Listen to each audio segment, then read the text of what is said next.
believe the feed right now is being provided for us. And okay, there we go. All right, so I think we're good, DK. I see the game working pretty clearly now for me. I hope it's the same for you. Quick test. First circle is on the northeastern side of Erangel. Are you seeing the Yeah, same? Okay, yeah. great. Where we wanted to see it yesterday, finally, the PUBG RNG gods have listened to us. They've given the zone that we've been asking for, wanting to see, and it looks like, ooh, things are definitely getting off to quite an interesting start, as 4 Romanian boys started off with one of their players now, well, actually running over someone else. So that is definitely an interesting way to get the party started right here. Yeah, you were just saying the RNG is favoring what we wanted yesterday, but it's definitely not favoring that Red Moon player. Red Moon already losing one player, and it seems like that's not going to be all of the casualties for the very beginning of this match. We have one player from the Uncanny, Doctor, kind of caught by himself inside Primorsk, but it doesn't seem like La Familia is all too aware of his position. Yeah, Doctor's playing very quiet with an Uzi right now. He hasn't moved around much at all. He could potentially get a knock and a thirst here if the La Familia aren't too careful. Yeah, they need to be super careful with how they take this approach. I mean, this is a pretty tough place to be starting out. I mean, Morsk in and of itself is a good position to have, especially that we don't see a lot of teams necessarily moving in to this region. But right out of the gate, being challenged by another team moving in, that does provide a bit of a challenge. So Doctor will have to keep his wits about him if he's looking to come out of this in one piece. Oh, I feel like if Paggy was super aware, he would have spotted a Doctor right there, but obviously not. Oh, there we go. They did indeed spot out Doctor. Doctor not making a single sound, but just running by the window. They might have caught a glimpse of him out of the corner of their eyes. So that's another player down.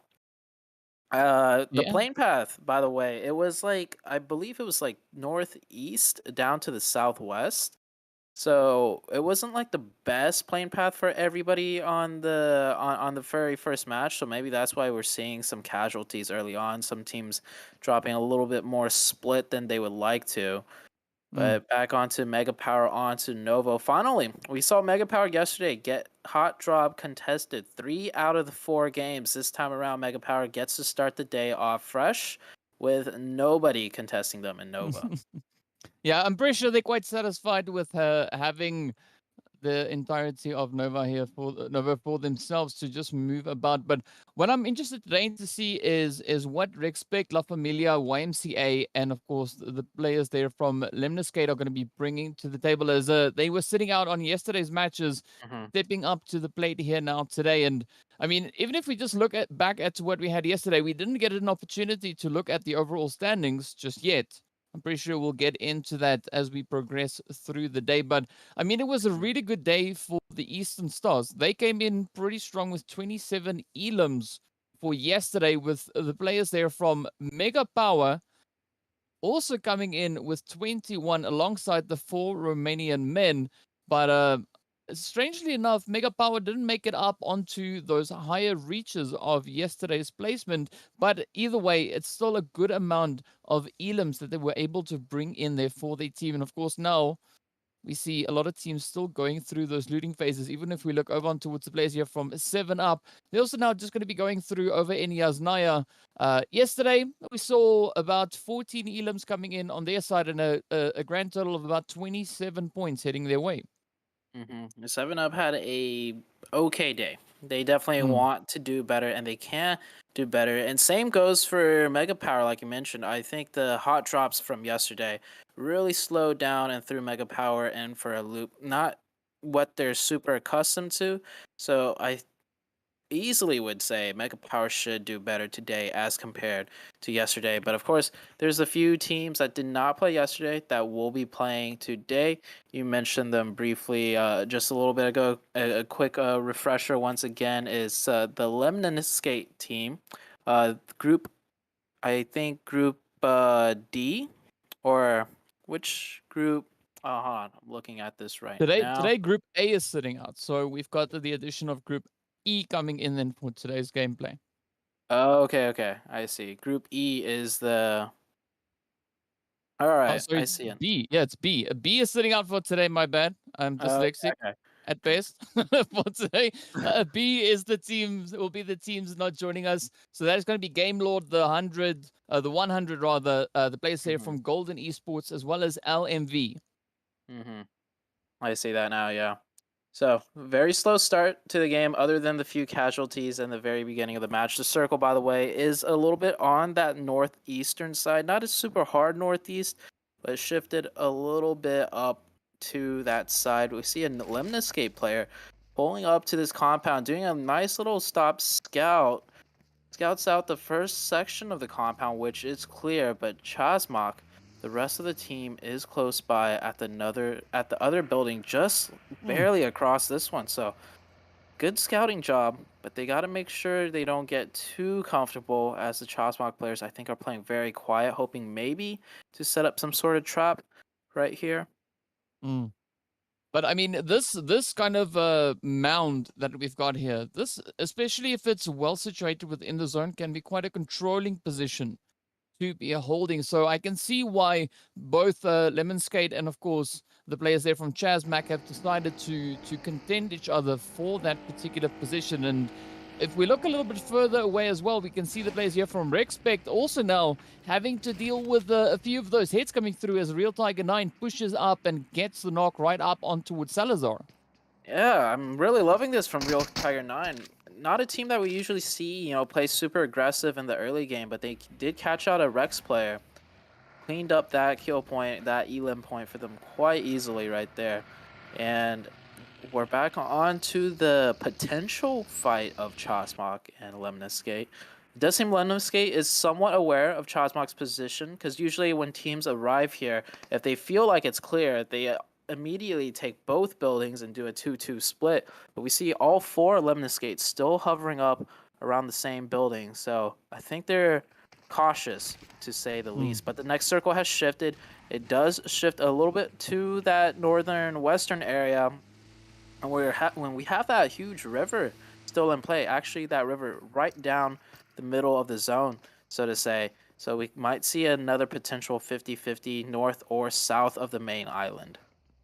Yeah, but I gotta say, I'm liking that western front. If we can look at that on the map, of course, a big congested area as we see a lot of teams now already starting to head in. We got the players from Uncanny on the way. We've got Big already set up, waiting to see where these teams are gonna be looking to move into. And I mean, Big yesterday, they did bring in quite a few hits along the way, of course, coming in with those 28 elims. But look at this now. Chasmac looking to start off the day swinging as they find several hits now. The players here from Lemniscape, ooh, having to dance around the shots. Trazen actually getting exposed, caught out in the open, gets picked right on up. And it does seem like Focus, for the time being, will just be hanging back a slight tad. But of course, the Eastern Stars now are going to be looking to capitalize on the chaos as they too come swooping in.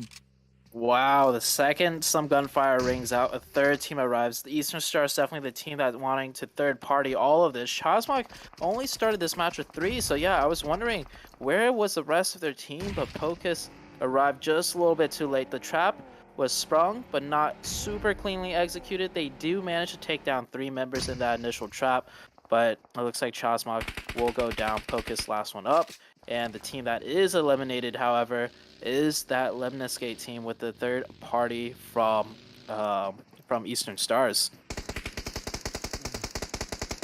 Well, of course, now Team Glor, they just prepping themselves for this potential push coming in, as we can see Big now starting to rush right onto this compound. Masha now cooking up that grenade, sending it out the window, looking to fend them off as they come rushing on forward. But a quick regroup as there's only now 2 left for the side of Team Glor. Will they be able to make a stand? No! Swave comes in with a beautiful grenade to pick up the first knock on towards Masha. Now Leonardo is forced up onto the roof. Does spot Beast out in the open, finds a good amount of hits right onto him. And Beast goes down, but with that, the molly just finds the place on Leonardo, and with that, Team Glor also now have to pack their bags and head on back into the lobby. I love that aggression by Big. Of course, it's the same big aggression that they've kept up all week long, including last week. But it was the way they did it. So they opened up with 2 eliminations onto that team already. They knew it was a 4v2, but I love how they didn't just rush up the stairs together. They actually cleaned out the last 2 players from a safe distance using their util.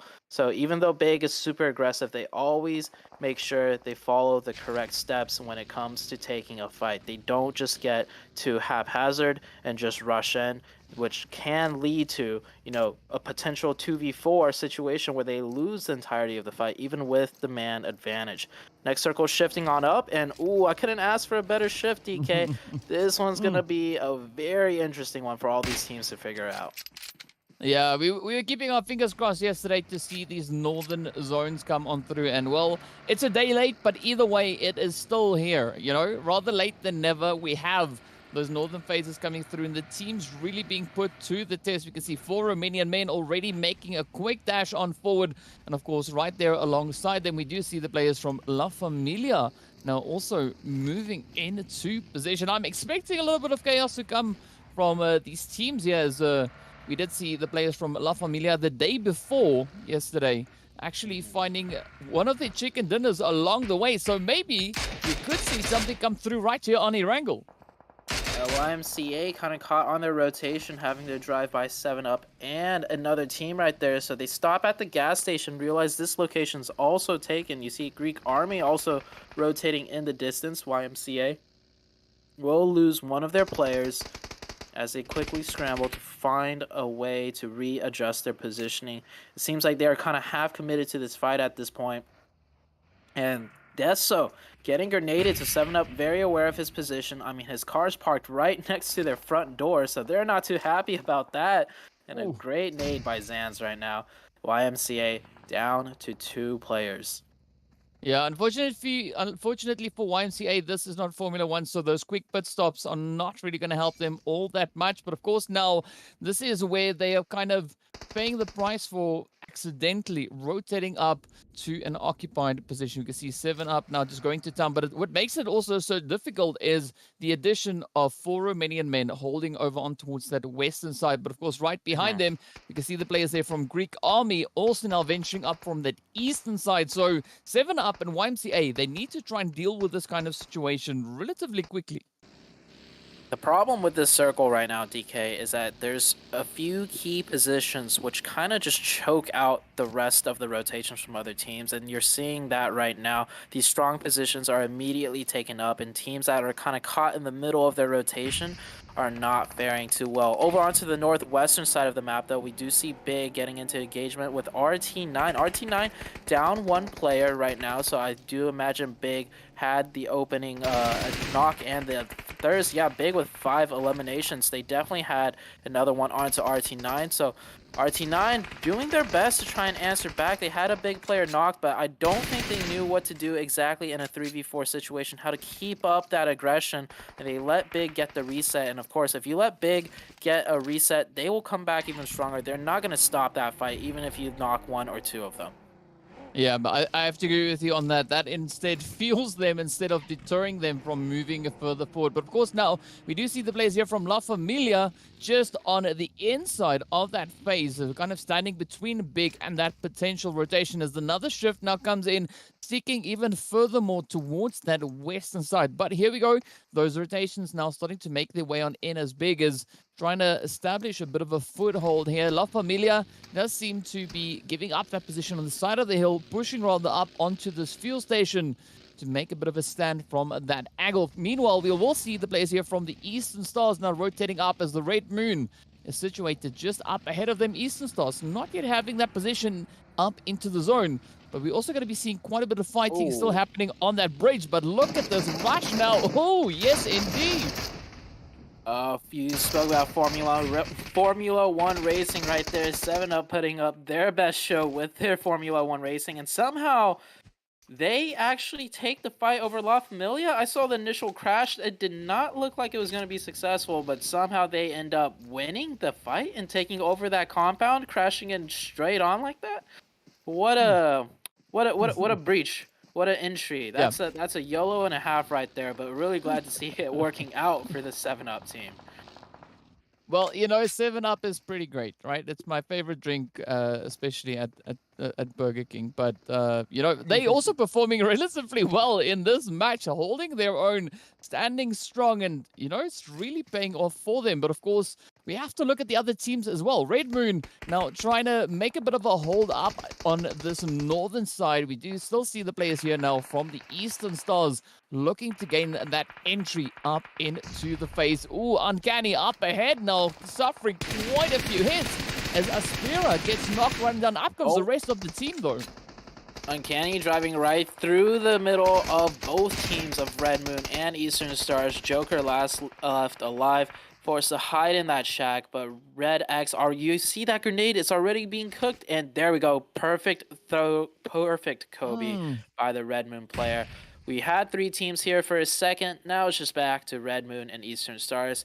And both teams right now just trying to create their own pressure, trying to create their own space. Both teams should be fine for this circle as the Eastern Stars are just taking more of the high ground and letting the Red Moon team sit on the dip. La Familia, though, at this gas station, they have Big overlooking them. This is a very hard compound to breach, especially from Big's position. But all it takes is just one knock, and you see Big spread out, looking for every slim angle possible. If they get this knock, I wouldn't be too surprised for Big to push in, because from this position, it controls so much of the next potential circle. Yeah, they definitely do. And ooh, now we see a lot of chaos erupting all over the place. Red Moon trying to hold up their defenses as the Eastern Stars look to advance forward. Seathis now, just utilizing the hard cover there. And of course, Red X now not cooking up any nades this time around, but does reposition the vehicle not before hitting a few rocks along the way. What's interesting about this terrain though is there's so many of those little hills and valleys to try and utilize, and of course Poker's doing exactly that, sneaking up right behind Big, being able to land a few of those devastating blows. The circle has hard shifted down to the south. That is as hard as a shift as you can get. That white circle pretty much touching the blue from earlier. Well, and 7 Up, it looks like they got a full entire reset onto their team. Big has to make their rotation right now from that northwest, and they're actually going to stop by Chasma Gaming Focus. I love that play by Big. They lost a teammate earlier to that player, and that player probably called out it's just a solo. Go ahead and push this side, pick up that elim point before we have to make our way into the next circle. So Big will get that reset as well. We see Eastern Stars moving down a little bit, and La Familia from this gas station position, I talked about it earlier, this position does have easy control and access to any potential circle shift, and they do get the next one close by. Yeah, but it's going to be quite essential for them to try and deal with the players there from Big coming in from that western side. We can see Big now coming in with that 2-2 split, Mazzaro and Swave a little bit later on that rotation, and I'm liking this approach coming in from Big, but still, now, the players here from La Familia, they also need to be quite considerate of how they're going to be rotating out of this as they continue now to try and laser down. Mishi comes flying into the river, as one would expect if all the tires got blown out. But now it all comes down to finding those angles. Beast, unfortunately, getting picked right on up. Mozaro also now getting knocked, and now it is up to Mishi and Swave to try and survive this. Yeah, Big just not having the time needed to really take a fight with a team on the edge. I'm pretty sure they were looking for that gas station knock as much as possible, but with the circle closing and them forced to take a bit of a haphazard rotation, it looks like the Big team is slowly starting to fall apart. Of course, Mishi will be alive for the Big side. Taking a look at the mini-map on the bottom right, looks like Eastern Stars will make their way in on the northern side too, with Red Moon, the last player of Red Moon, forced to heal inside the blue. But that position for 7 Up still just looking absolutely fantastic. As we can see, Zan's, of course, now getting knocked on. Bob coming in for that res.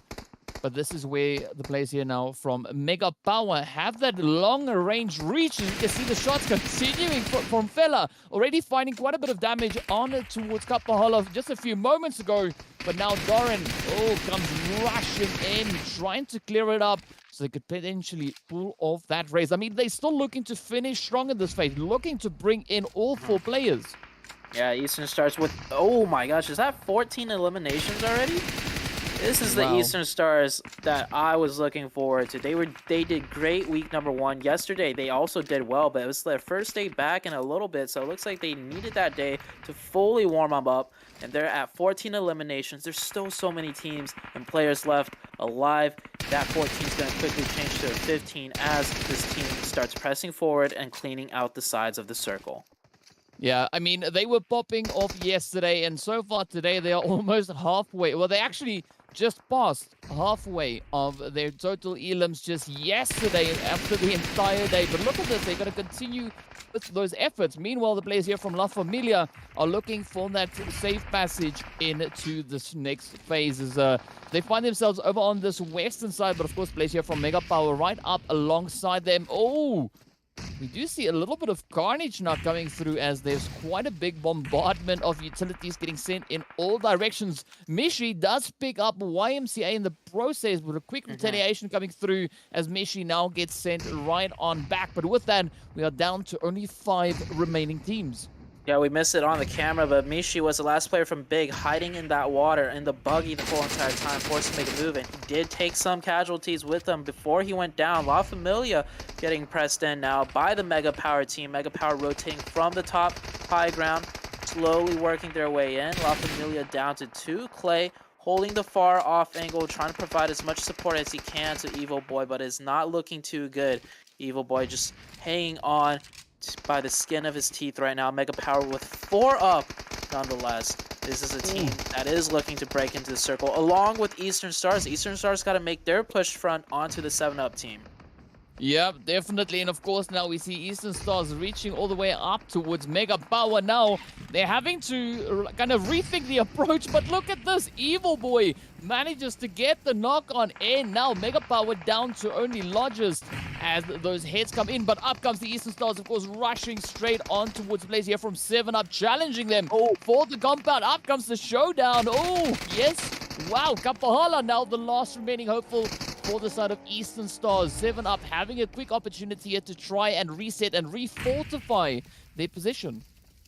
Oh, Eastern Stars having such a tough time right now, and now being third party by Lodges, but the 7-up team shuts that one down. 7-up says, no, we do not need your help. We got the Eastern Star players to ourselves. It's a 1v3 situation for Eastern Stars. Now 7-up knows this, and they absolutely swarm him. Not much that he can do.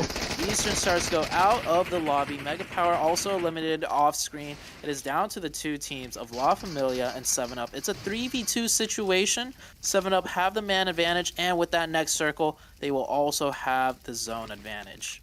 Yeah, I mean, 7-up looking super, super strong in this match. Already 12 elims to their name, looking to pick up the final 2 to seal in that winner chicken dinner. Of course, now Bob just quickly trying to get a bit of a lay of the land here, just trying to see if he can spot any potential movement. Sparky, of course, also now on the overturned vehicle. Very similar parking to what we saw yesterday on Miramar. But Clay sneaks that head right on in as Starkey gets caught off guard. Ooh! That is not good. One of the players, yep, Evil Boy's going to take the advantage off that beautiful knock, and he actually spots the edge side, just the tippy edge of that last 7-up player. The grenade in hand. 7-up is going to try and get that reset. Is that grenade good? It bounces. It is good. Oh my god, what an ending. And it actually La Familia takes the match. They take the game in a 2v3 situation. 7-up. We thought 7-up had it in the bag. They had the cover. They had the zone. They had the man advantage. They had everything, but La Familia with the shots ringing out and then that well-placed grenade stole the chicken dinner from 7-up team. Congrats to the La Familia team. Very well played. It was not an easy game for them at all. They had to fend off Mega Power, a 4-man team of Mega Power, and then they had to take the fight to 7-up in a 2v3 situation end game. Well, that was absolutely beautiful to watch. But what's quite nice to see is we had both the team finishing in 2nd and 3rd place. I mean, 7-up and the Eastern Stars finishing off with some pretty high elims to their names. So definitely quite a bit of aggression coming into this first match of the day. So I'm excited to see what our remaining 3 matches will have in store, but definitely big up to the players there from La Familia, finishing it off in style, bringing in some well-deserved points for the team. I think the top 3 teams overall all had at least 10 or more eliminations. The Eastern Stars finishing in 3rd, and last we saw they were at 14. Probably picked up 1 or 2 more there. And then 7 Up, even though they didn't get the chicken, when the camera was on them, they already had 10 plus elims, and then same with the La Familia team. So all 3 teams from the top 3 soaked in a lot of the points, and I think it makes sense. We saw La Familia control the western side of the circle from the gas station compound. We saw, of course, 7-Up at the center of the circle, picking up a lot of eliminations with the zone blesses, and then Eastern Stars sweeping in and controlling everything from the east. Eventually, it did lead to that clash right in the middle of everyone where La Familia came out on top. But all 3 teams, multiple eliminations. Yeah, I gotta say, these northern phases definitely do not disappoint, and who knows, maybe we might get spoiled with a few more of those in our remaining Erangel matches. But of course, it is time for us to hop into a bit of a break while we get ready for the next match. So we're going to be having a look at those highlights while we get everything ready. So see you guys back in a short few minutes.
Welcome back, everyone. It is, well, a really exciting start to day 8 here with myself and Zute. We just saw an absolutely fantastic match 1 coming in. I mean, La Familia stepping up to the plate, just stealing that chicken dinner from the clutches of the players there of 7UP, and of course the team coming in from the Eastern Stars. But we are going to be having a quick look at our overall ranking to see where the regions currently find themselves at, where those communities are, and what the point situation currently is.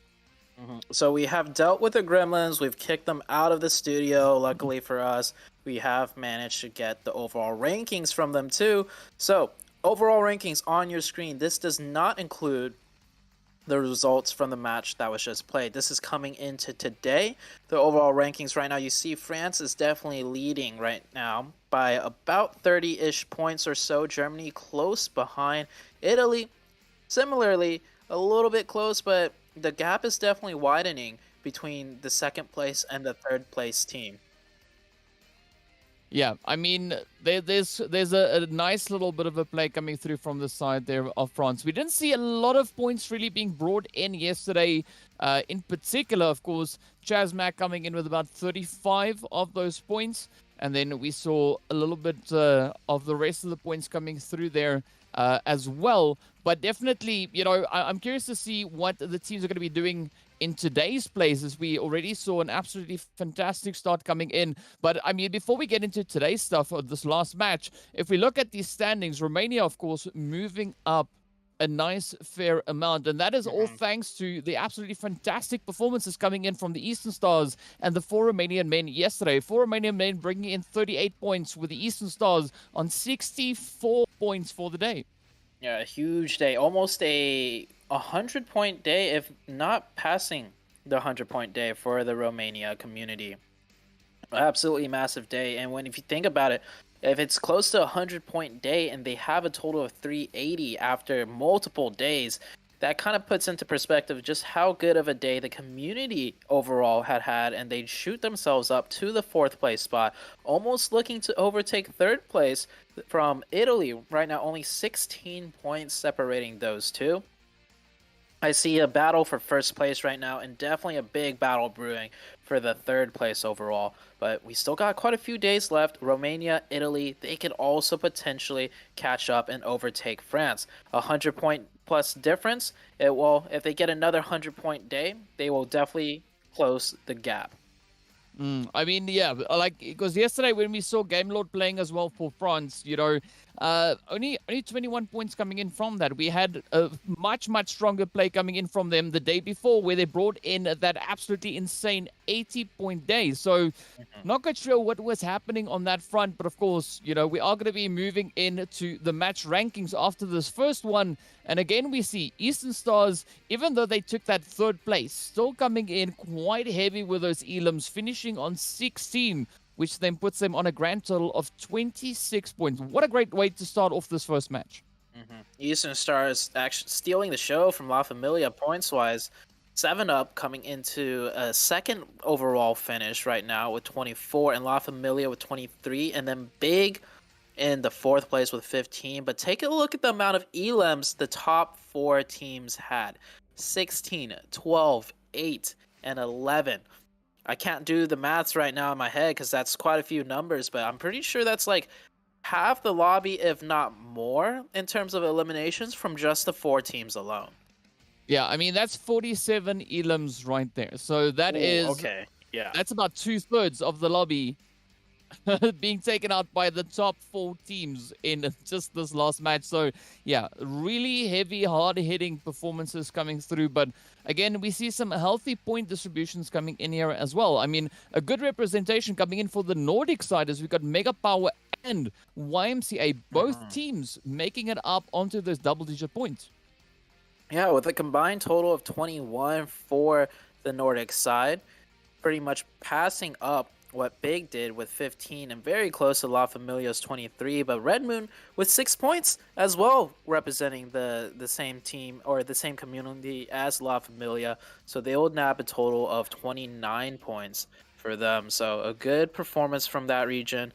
And looking at the more towards the bottom of the table, We do see Lemniscate down there representing the Greek side, and Greek army with only 1 point. Yesterday we saw the Greek army start to play a bit better, and we were Mm. saying like maybe they could kind of push that momentum into the new day, the next day being today. It looks like a rougher start for them, but I think Greek army has improved overall as a team. They're no longer the Mm. team that just struggles constantly every single match, but they could actually put up some points, and we saw them do it just yesterday.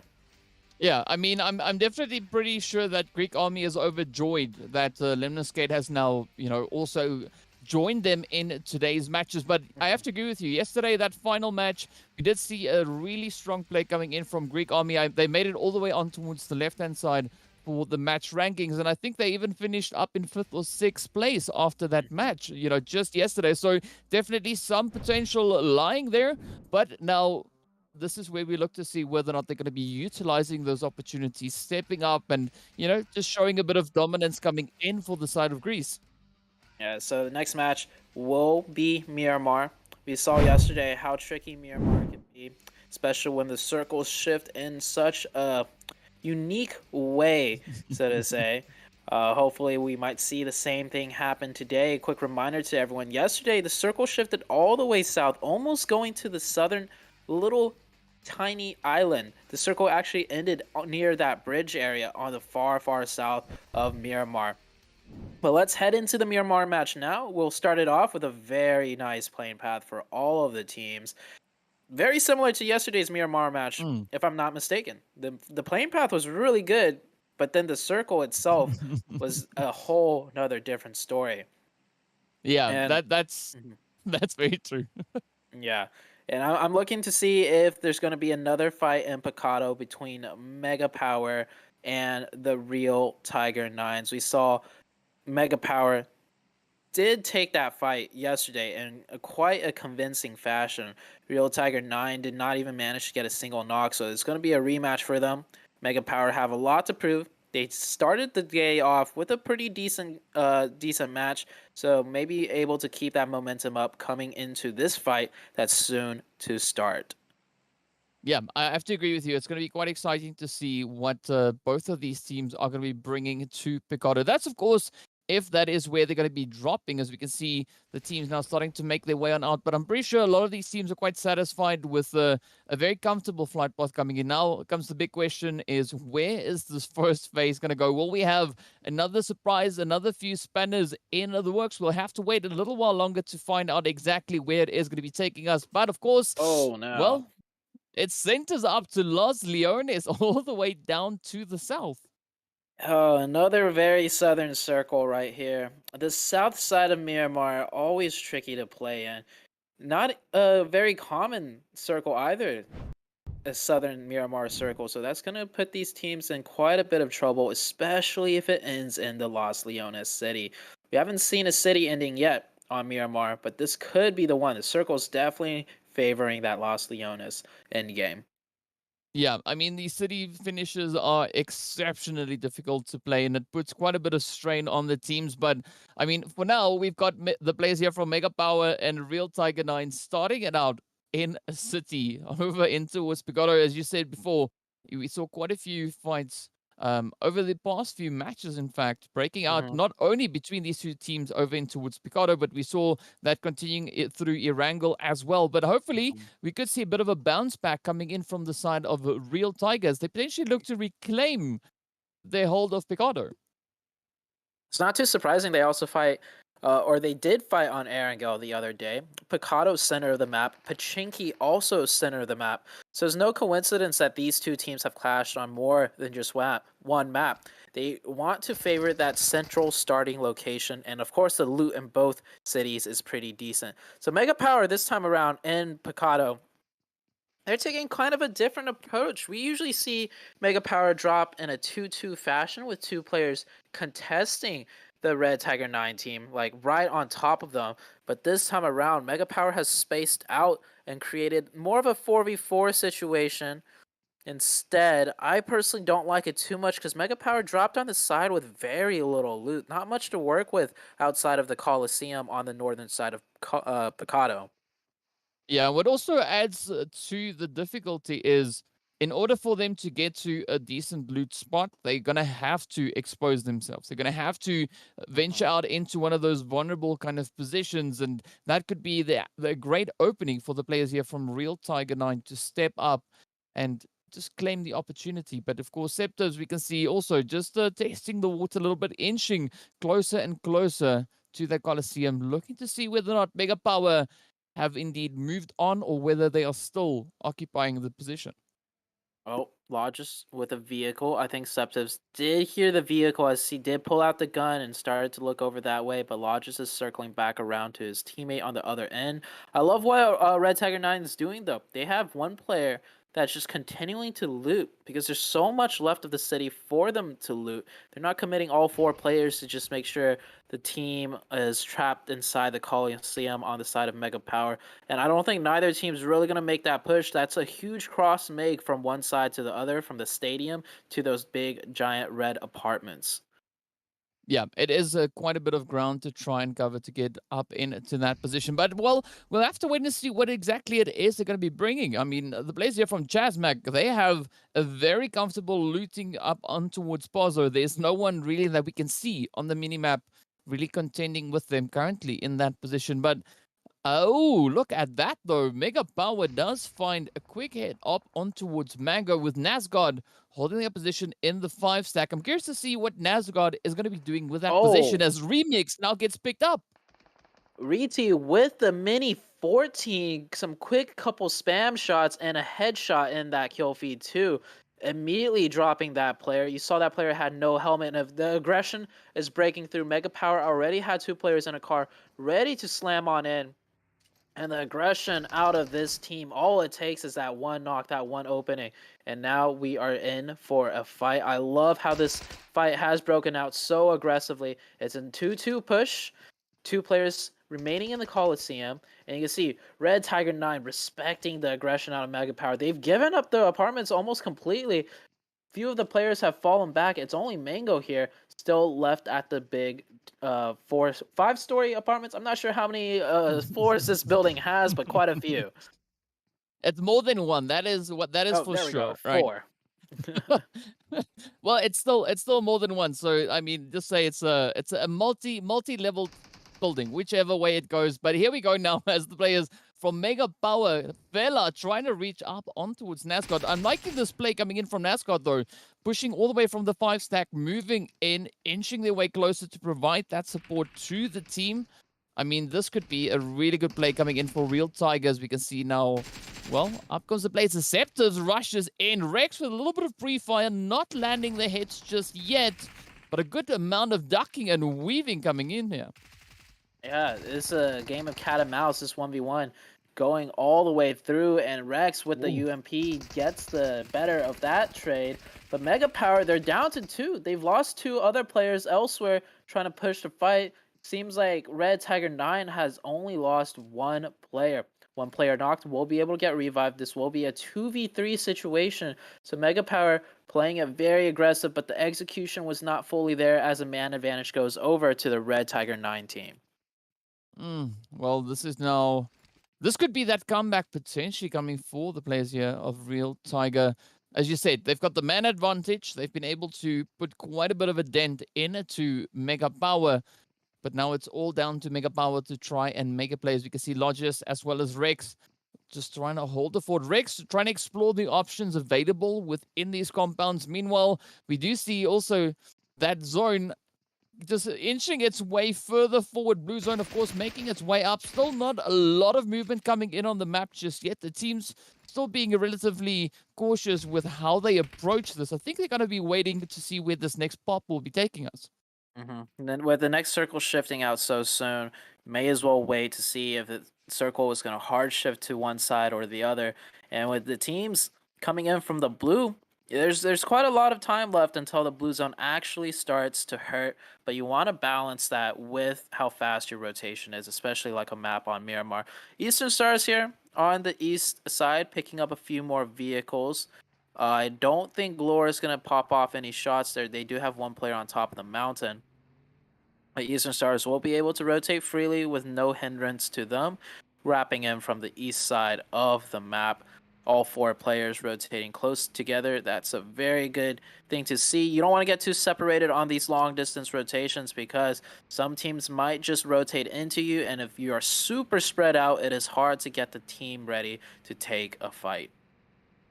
Yeah, and that also, like, I mean, I've heard a lot of people say that it's best to, not rotate up in one vehicle. We do see that happening at times, but yeah, I have to agree.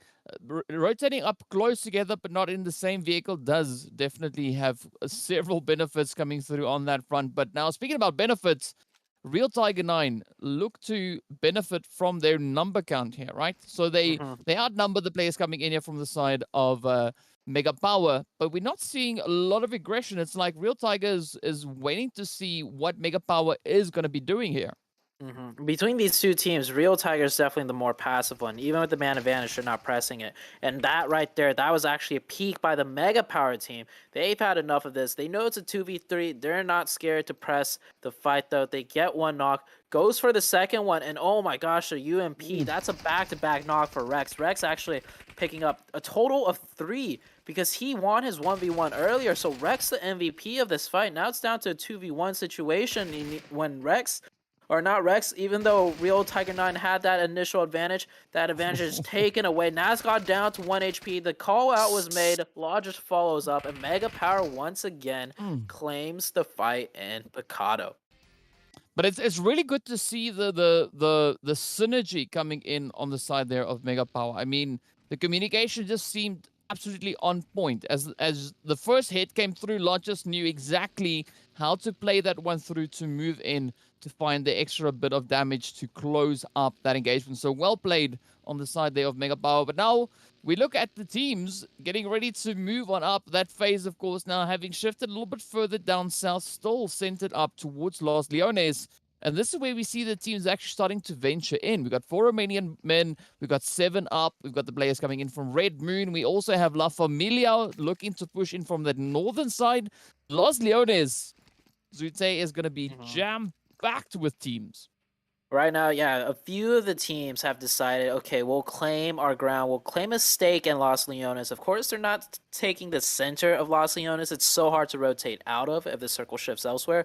But they're claiming the stronger positions on the outskirts of of Los Leones.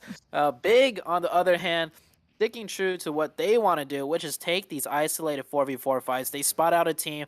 Bravis is put up to the challenge, and the Beast pushing in so aggressive onto that off angle. Misses a few shots, so switches to the Uzi. Realizes he's kind of surrounded, but he's got the entirety of the big team supporting him. 2 players of big actually knocked right now, so Beast is kind of on his own. And what is going on here? That player jumping over the top of Beast, and Beast getting another one. Almost getting a third potentially, but Big now down to their last player of Michi. I think this is down to a 1v1 situation.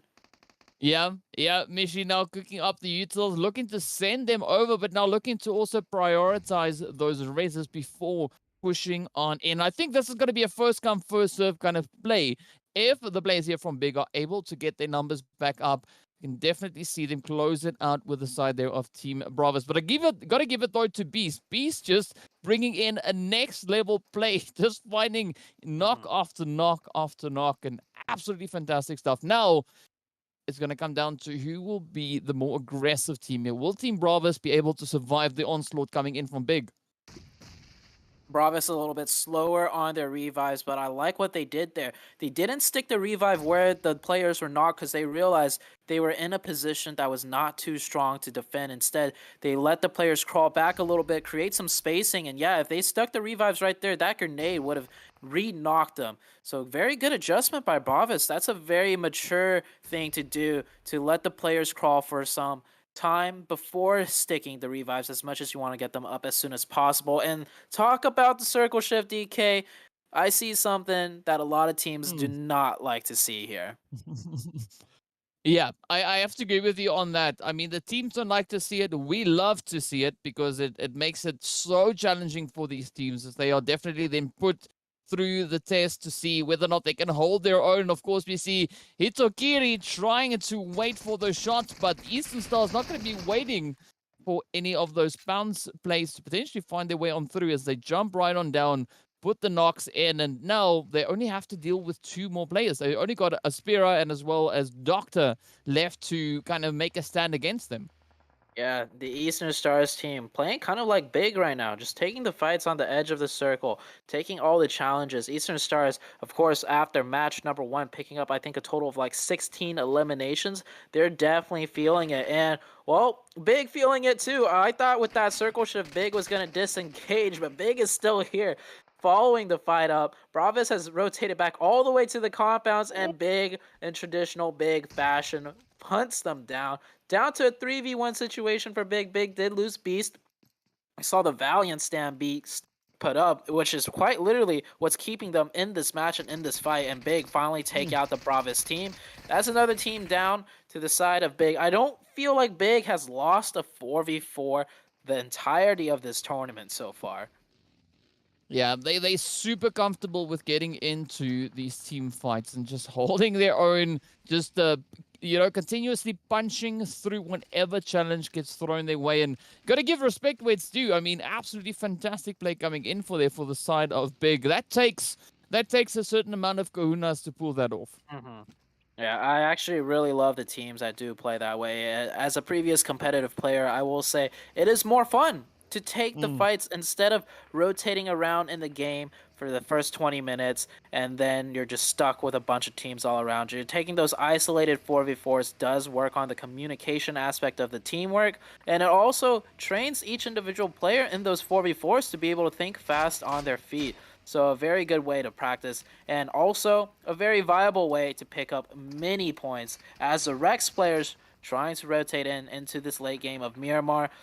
Every compound, every sightline almost pretty much in the Los Leones area has been occupied, and Rex will not be able to entry in as freely as possible. And the Ooh, next but circle shift, yeah, tell me about it, DK.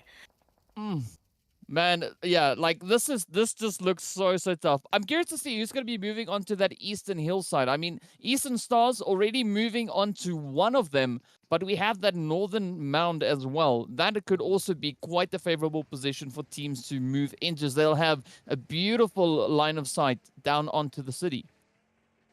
Oh man, a Los Leones finish. I'm hoping it ends in Los Leones. I do not want to see the circle shift towards the Eastern Stars. I mean, they will just have a field day pretty much picking up all the eliminations possible as the teams just massacre each other in Los Leones. Hopefully, in somewhere in Los Leones, we'll see an urban street brawl, an urban street fight. Speaking of which, we already have one breaking out between Glor and the 4 Romanian men.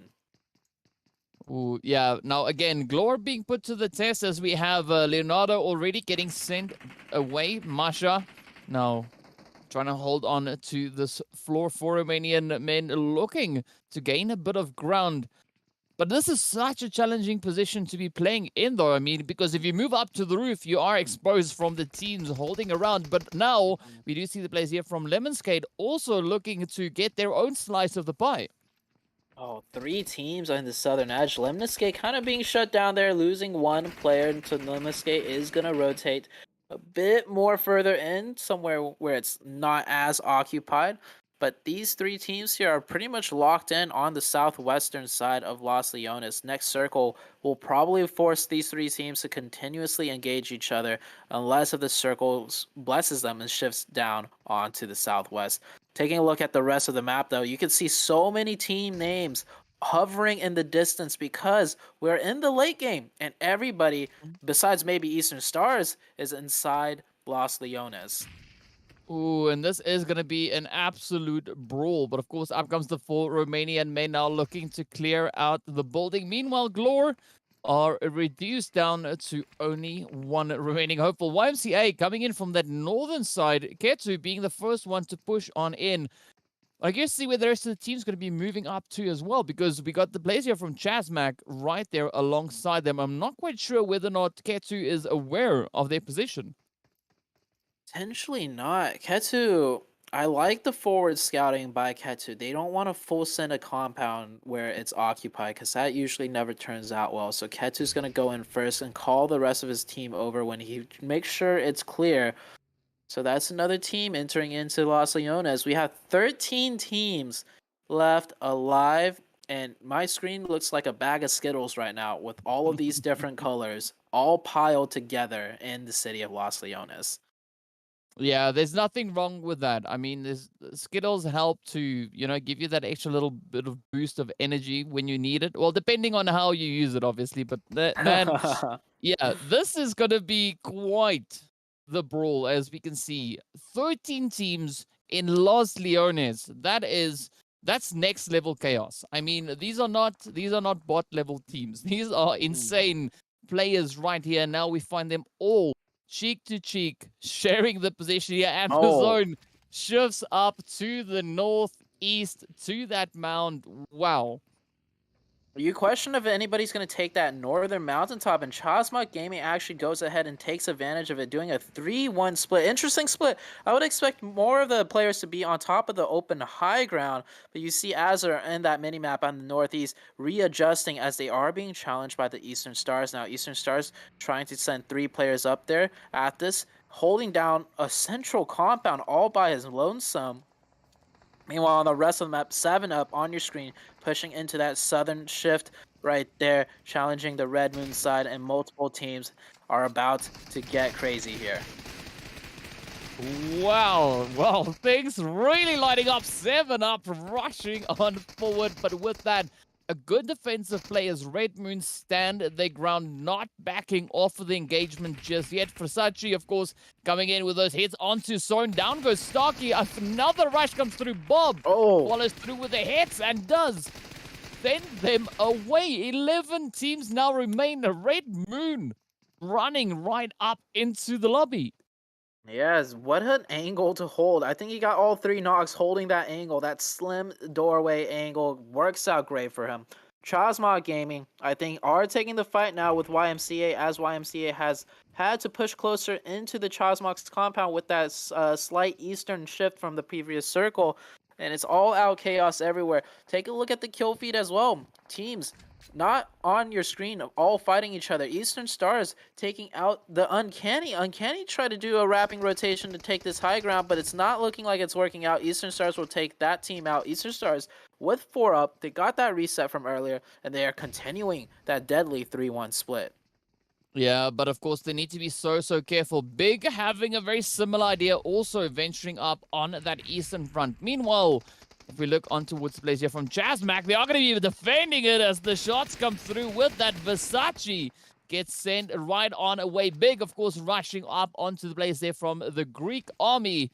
And now Pocus left to try and hold on. Fortunately for Pocus, he is not entirely alone, as we do see Shadowin popping off a quick hit onto the side here of a YMCA. The pressure is going to be pretty high as they continue to look to push forward.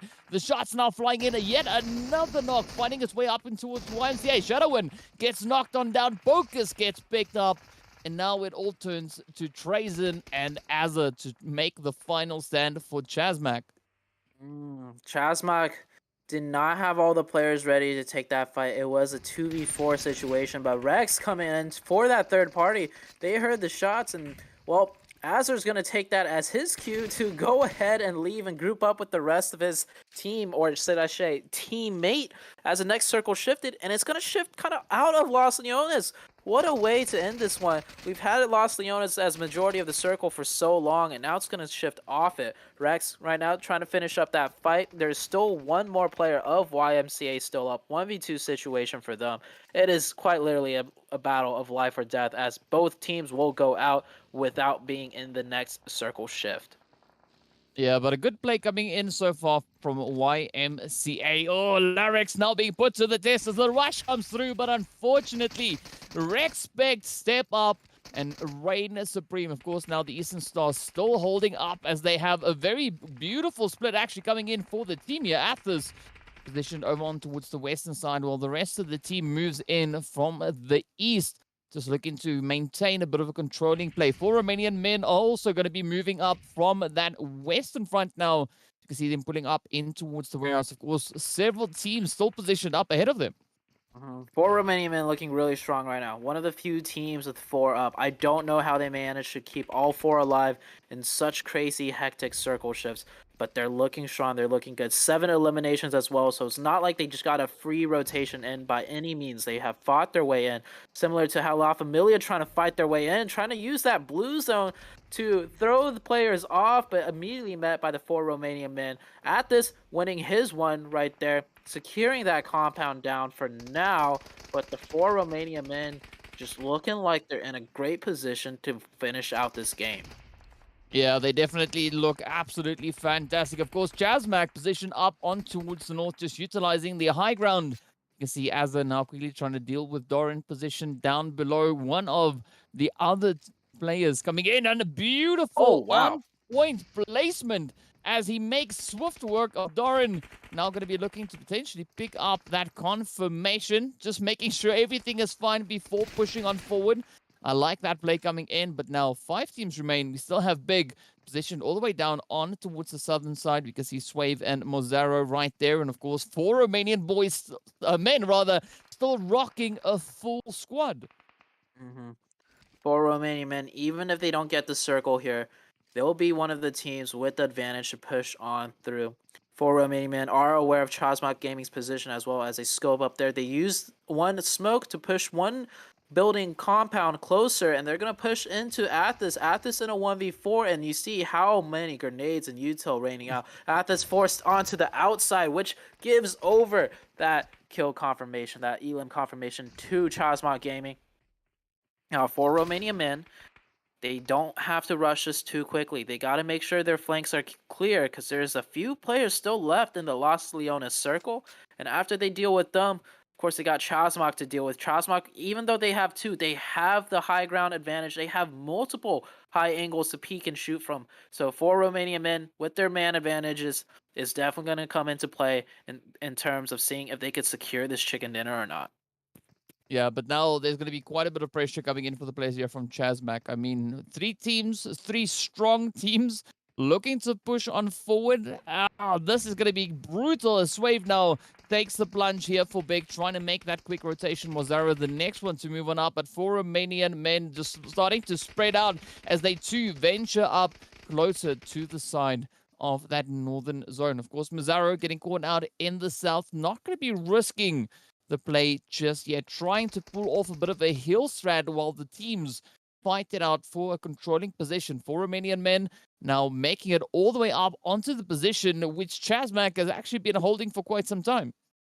I feel like Chasma kind of dropped the ball just slightly, letting all 4 Romanian men push up for free. But I like the way they pushed still. They did a 2-2 push. 2 people were covering, 2 people pushed up in the car. So even if Chasma tried to stop that push, there's a good chance they might have gotten knocked and the game would have ended for them right there and then. So they readjusted.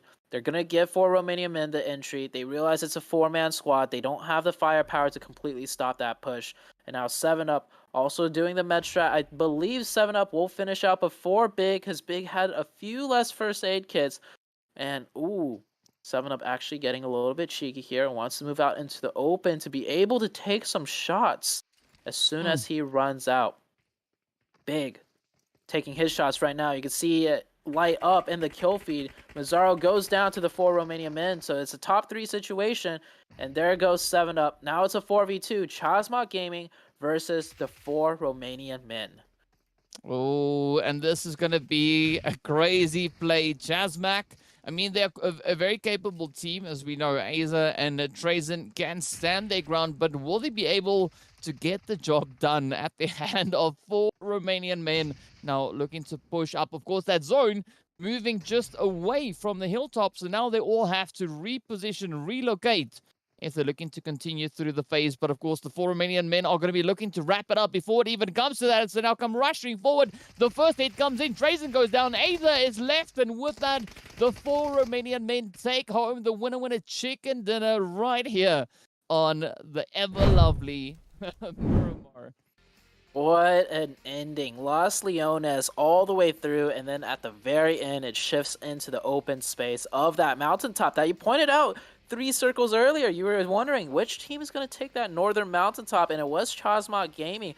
Though I can't help but to feel they had a potential to have all 4 players there, right? They did kind of a 2-1-1 split where they lost a fight to I can't even recall which team it was because there's so much action, but they lost a fight defending that compound, and they went down to 2 players. That could have been a win for them. Maybe it's something that for them to learn for next time. I even pointed it out before. I'm surprised they did a 3-1 split, but they only had 1 player up on that high ground, whereas usually you would see 3 players up there. It's similar to the way Eastern Stars played it. A really good game for the 4 Romanian men. Still don't know how they managed to have all 4 up alive, working through Los Leones with all those nooks and crannies, but congratulations to them. Yeah, that has been an absolutely beautiful, beautiful bounce back coming in from 4 Romanian men. I mean, a 14 Elam game over on Murmur. That is absolutely fantastic stuff. That is what we want to see. That, of course, puts them on a grand total of 29 points for this particular match. So a good way to add on more points, but definitely a really strong representation and performance coming in from the entirety of the Romania region. Yes. Eastern Stars always a very solid, consistent team. They also had a very good finish as well. And with 4 Romanian men getting that chicken, well, Romania, they're shooting up in that overall leaderboards. If I'm not mistaken, last we checked, they were contending for 3rd if they were not already in 3rd. I think the top 2 was between France and Italy. But yeah, so there's a chance that they might actually end up contending 1st place by the end of today. Yeah, I would not be surprised if that became a thing right here in today's matches, just based on how they've been performing. So some beautiful PUBG action coming through from all the teams right here. And of course, just to remind you of how intense it was, we are going to be hopping into a few of those highlights while we take a quick break and get ready for the action over on towards Sandhox. So stay tuned, and we'll see you right back after a short few minutes.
welcome back everyone. If you're just joining us, you've been missing out on quite a bit of action right here with myself, DK, and Zute. Of course, Miramar Zute was just absolutely on fire. This was quite the challenging play, especially over in Los Leones.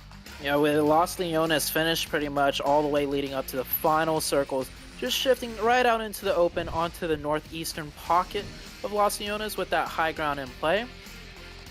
I mean, there was just so much action. We were talking to our cameraman, the observer, earlier, and he was saying, I just did not know what fights to follow, and I gotta say, whatever fights he did show, though, really showed the story and the development of that last game. Taking a look over at the match rankings, well, not a big surprise right there for Romanian men, coming in first overall with a total of 29 points. You called it, 14 elims, plus the 15 points from that chicken dinner. That's almost a 30-point game. Yeah, that has been a pretty hot and spicy play coming in there from them. A very well-deserved winner chicken dinner alongside that. But of course, alongside the 4 Romanian men, we do see the players there from Chasmac Gaming as well as 7up and Big coming in with some pretty impressive plays. Eastern Stars holding their own all the way through as well. Still finishing up on those 13 total points, coming in with those 7 elims. And again, some heavy, hard-hitting plays right here on Miramar. Huge shout-outs to 7up. This is 2 back-to-back games where they've had really good finishes. In the first Erangel game, we thought they would actually take the chicken, but they kind of slipped up towards the end. La Familia took it instead. But really good game number 1 for 7up, and now a back-to-back, and especially on Miramar, not an easy game to have a good finish in, and definitely not an easy circle to have a good finish in coming into that last Leones ending. So 7up, quite noticeable improvement for them. Yeah, a really, really good play coming in there. But of course, if we look on to the opposite end, we do see the players there from Mega Power taking that 9th position. And, you know, not too far behind them, we see Red Moon as well as Lemonskate. So it's good to see Lemonskate also now bringing in a bit of a stronger play. I mean, they're kind of changing and trading places with the players there from Greek Army, who we saw finishing up above them in the previous match. So a good play coming through on Miramar. Love to see even more of an improvement coming through in the remainder of the games we have. But unfortunately today for Uncanny, things are looking a little bit more on the tough side. Uncanny down there on that leaderboard, and 14th overall, managing only 1 point. But for all the teams that didn't do too well this game, I would almost kind of just chalk it up to, you know, the circles. That's not a circle that I can really practice or prepare for. Very just tough to navigate, like with the zone shifting to the northeast constantly in the Los Leones area. If you came in from the southwest, well, you had your work cut out for you, and it was not going to end too well to begin with. So you can almost throw that one, you know, in the books. Just be like, well, circles were rough. Next Miramar game, maybe it might be a more traditional circle where their strategy and practice from over the course of the months or even the years of how long they were playing can really come by.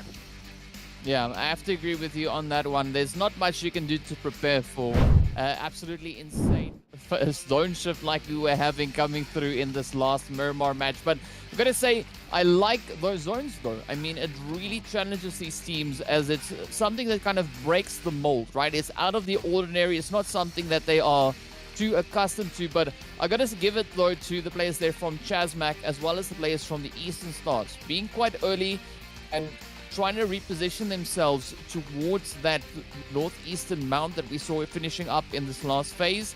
I mean, that was an absolutely controlling position to have, but of course for Romanian men, they saw the importance of that, and we saw that beautiful push coming in from the entirety of the squad of 4 Romanian men.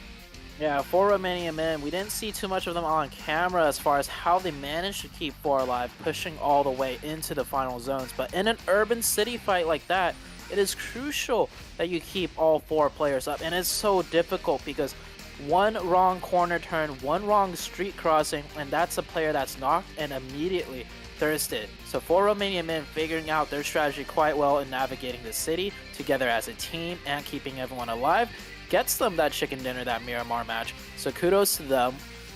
I do think coming up next though, we got a completely different style of map and keeping 4 alive in this map coming up, the Sandhawk, that is not an easy thing to do. We see teams usually lose players left and right just all throughout all stages of the game.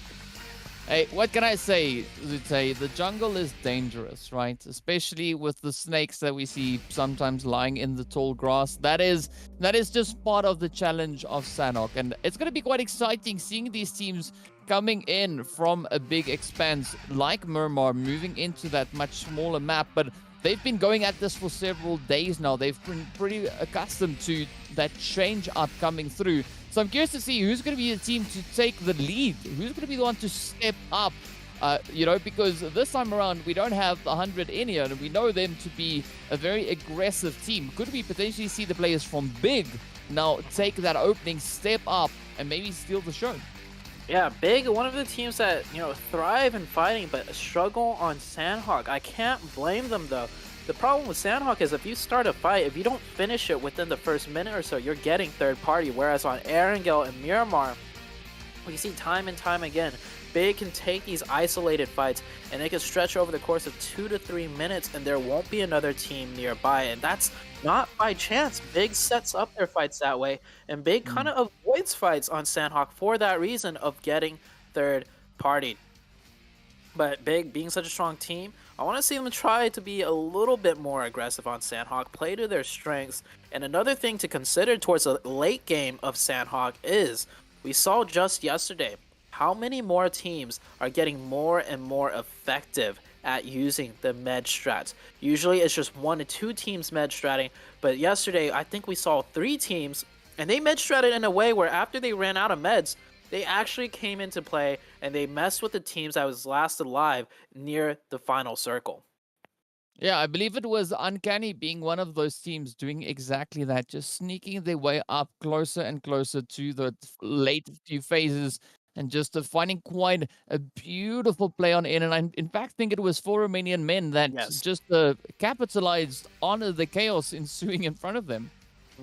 Yeah, there was a team that was supposed to get the chicken, but the med strats from the blue and the final 4 shots, or the final shots from those medding players, completely ruined the chances of that team. We'll see if we get into something similar today, as we are now hopping very soon onto the Sandhawk match.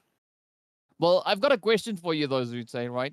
Where are we looking for this first phase to be going, right? Yesterday we had it a little bit, well, not ideally over on towards the northeastern or northwestern side, really, but where would we like to see it today?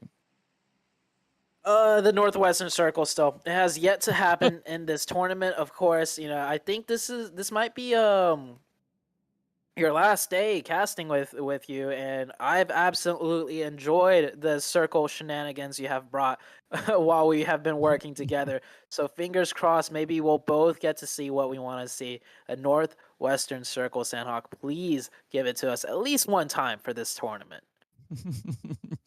Oh, well, drum roll, please. The answer is the zone will take us. Okay. Yes, indeed. There we go. It could happen. It could very well happen. And I actually see a hot drop fight happening in Ruins between Rex and 4 Romanian men.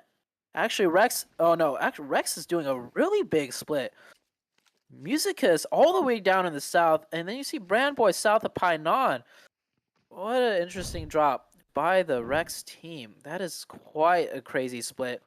And it's actually not Rex that gets caught out by 4 Romanian men. It's a player of La Familia having some issues with parachuting maybe. And 7-Up in a hot drop fight with another team in. Well, we talked about Big finding isolated 4v4s. So they're going to take one right now. Just straight up hot dropping another team. And no surprise there. They're coming out on top.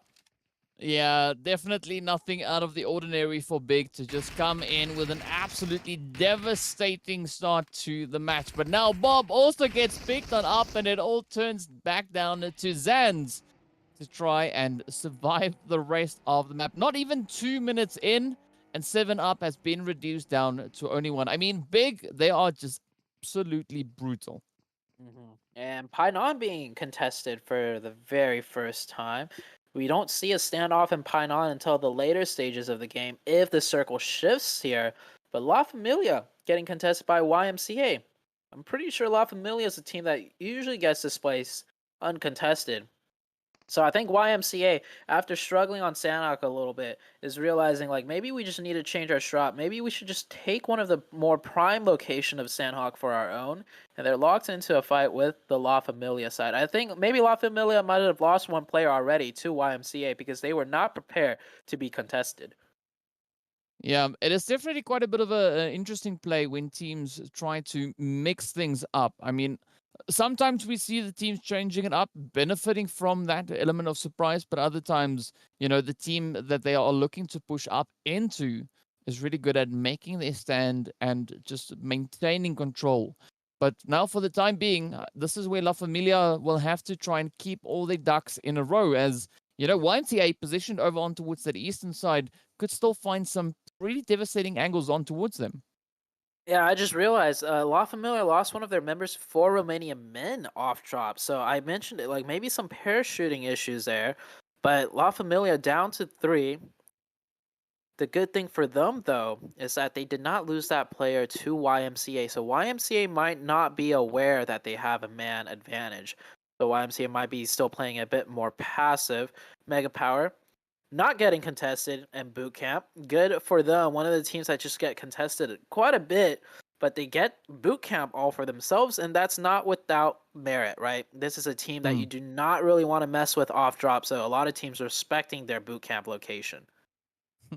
But it's quite nice and quiet over in towards bootcamp. The same can't be said over in towards Kami, as we can see the team here now from the side of Lemon Skate. Finding a few sprays, a few hits. Not quite sure what Chesh is trying to do. A little bit of a back and forth in between the boulders. We don't really see anyone else in the vicinity for the time being. So they can take a moment. They can breathe a little bit before considering another potential position to maybe move up into. Yeah, so the player that they did manage to find the elimination on was Rex. Rex doing a very, very big split. I called it out in the beginning of the match and very unorthodox. So I think Lemniscate is expecting more players close by because teams don't drop split like that. So that's why that player was so hesitant to really just kind of peek out. He kept looking left and right, expecting more players, but they will get a free elimination there onto the Rexpect player. We see Greek Army up on the top of the hill. This is a hill that I love to see the zone end on. And why not, right? Greek Army, a team that did pretty well yesterday as far as their improvement overall. Give them a break. Give them this circle up here. We haven't seen a circle on this northwestern side of Sandhawk yet. If it does go up there, it could reward the Greek Army very heavily. And taking a look at the map, yeah, Greek Army all positioned on top of that mountain. Yeah, but I appreciate the trigger discipline coming in from Greek Army, right? They saw big down below. I'm not quite sure whether they know that it's big that's down below them, but they were just sitting there scouting, watching, waiting, trying to assess the situation before doing anything decisive just yet. But I mean, where things are definitely going to start heating up is if we look over on towards None, because we got the players there from Red Moon now also starting to venture a little bit closer up. YMCA and La Familia could potentially have their hands full, as we also now see the players there from Uncanny rotating up in that very similar kind of direction. Zan's right here. I love this play out of Zan's. He's being the bridge troll. He realizes as a solo, but he probably won't be able to make it too far into the game. So he's going to camp in a spot where teams will pass through, but teams might not thoroughly check. So he could maybe pick up 1 or 2 elimination points for his team. Zan's also with a level 1 vest, no helmet. Oh, speaking about Greek Army getting a little bit of a gift here. It is big. That trigger discipline you talked about earlier plays in a huge factor. If they shot earlier at the car driving in the distance, Big would have been much more careful pressing up here and not have done it so haphazardly. But due to that trigger discipline, Greek Army did not give away their position, and they will manage to get a few free eliminations. Oh, absolutely beautiful play coming in from the Greek Army, with that putting quite a few blows into the players of Big. But now, this is where Zans from 7 Up is going to be put to the test. Looking to see whether or not his hiding spot is of any good, because we've got Redox up ahead, because GVVV up there, as well as the rest of the squad from 4 Romanian men now occupying that eastern angle. So any shots from this particular play could be quite hurtful for 7 up. But of course, PC Swave also now the last remaining hopeful for Big, now trying to maybe find a good hiding spot a little bit closer towards Hatin. But I mean, it's a little bit of a stalemate over in towards By None as well. YMCA and La Familia taking their time with this engagement. Before we lose the minimap, take a look at Mega Power's split. Oh, minimap just switched off. Maybe our cameraman will bring it back. But Mega Power, who dropped boot camp, has a center of the zone. But Mega Power is holding a very wide 1-1-1-1 split, a 4-way split.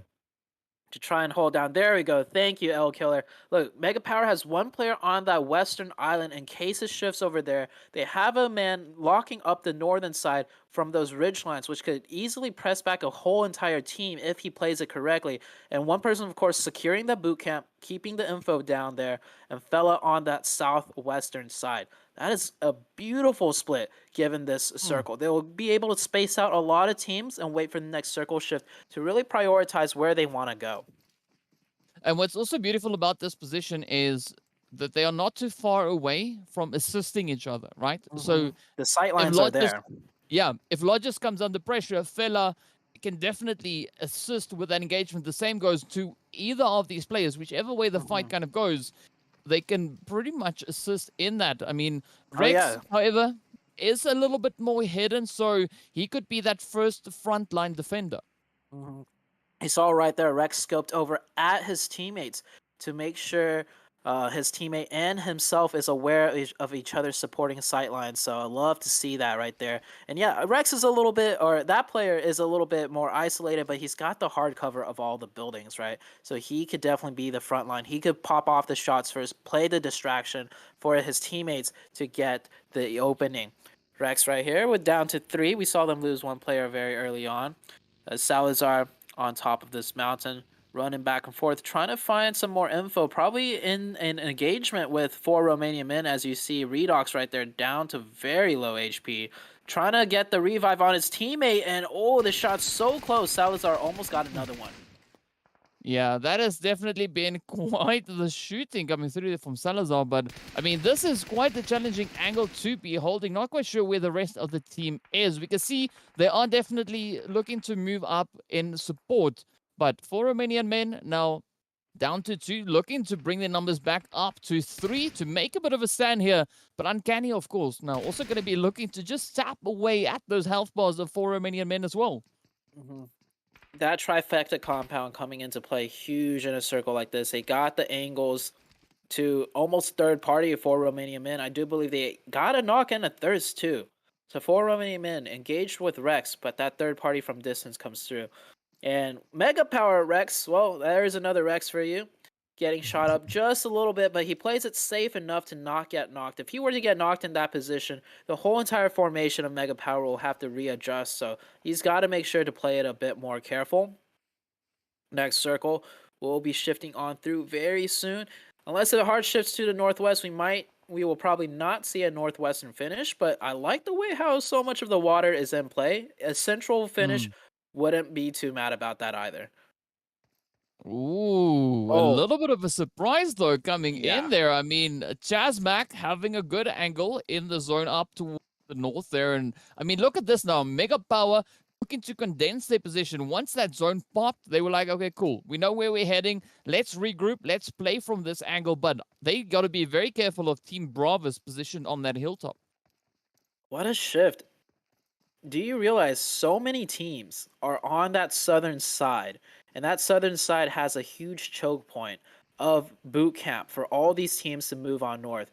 We're going to see teams utilize some vehicle wrapping rotation if they've got them, and if they don't, it looks like they're going to just have to run on foot and go through the meat grinder of that zone shift. There's so much empty space on that northeast side too. Nobody playing on that side because no one expected such a hard shift to the northeast. And wow, look at this. This is not something you see on Sandhawk ever.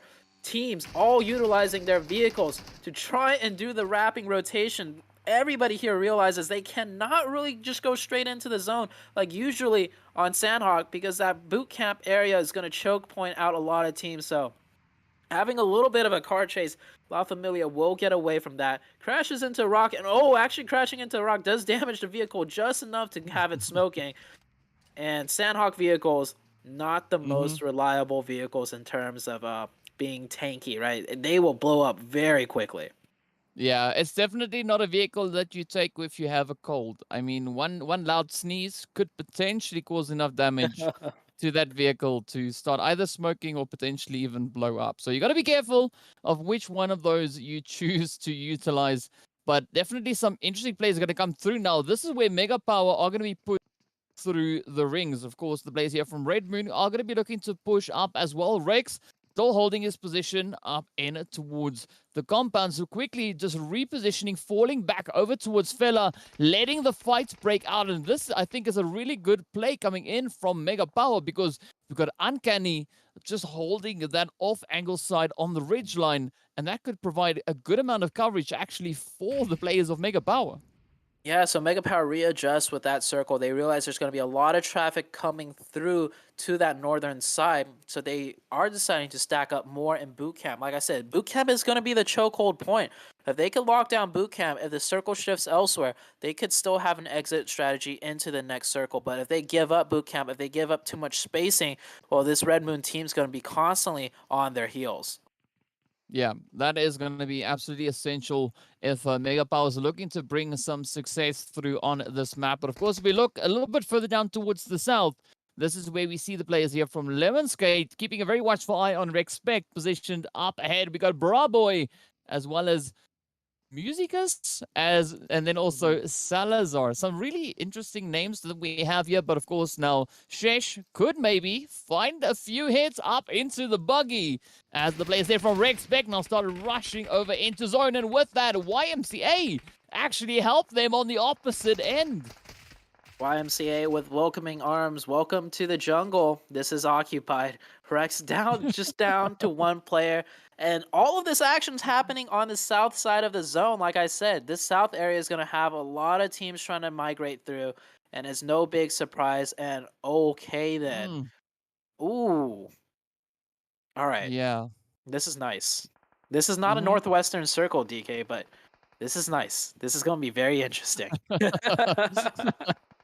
I have to agree with you on that one 100%. But of course, now this is where things are going to get super, super interesting for a majority of these teams. I mean, Bravis still holding their position up on that hilltop. They haven't budged from there just yet. They've seen the importance of holding that angle.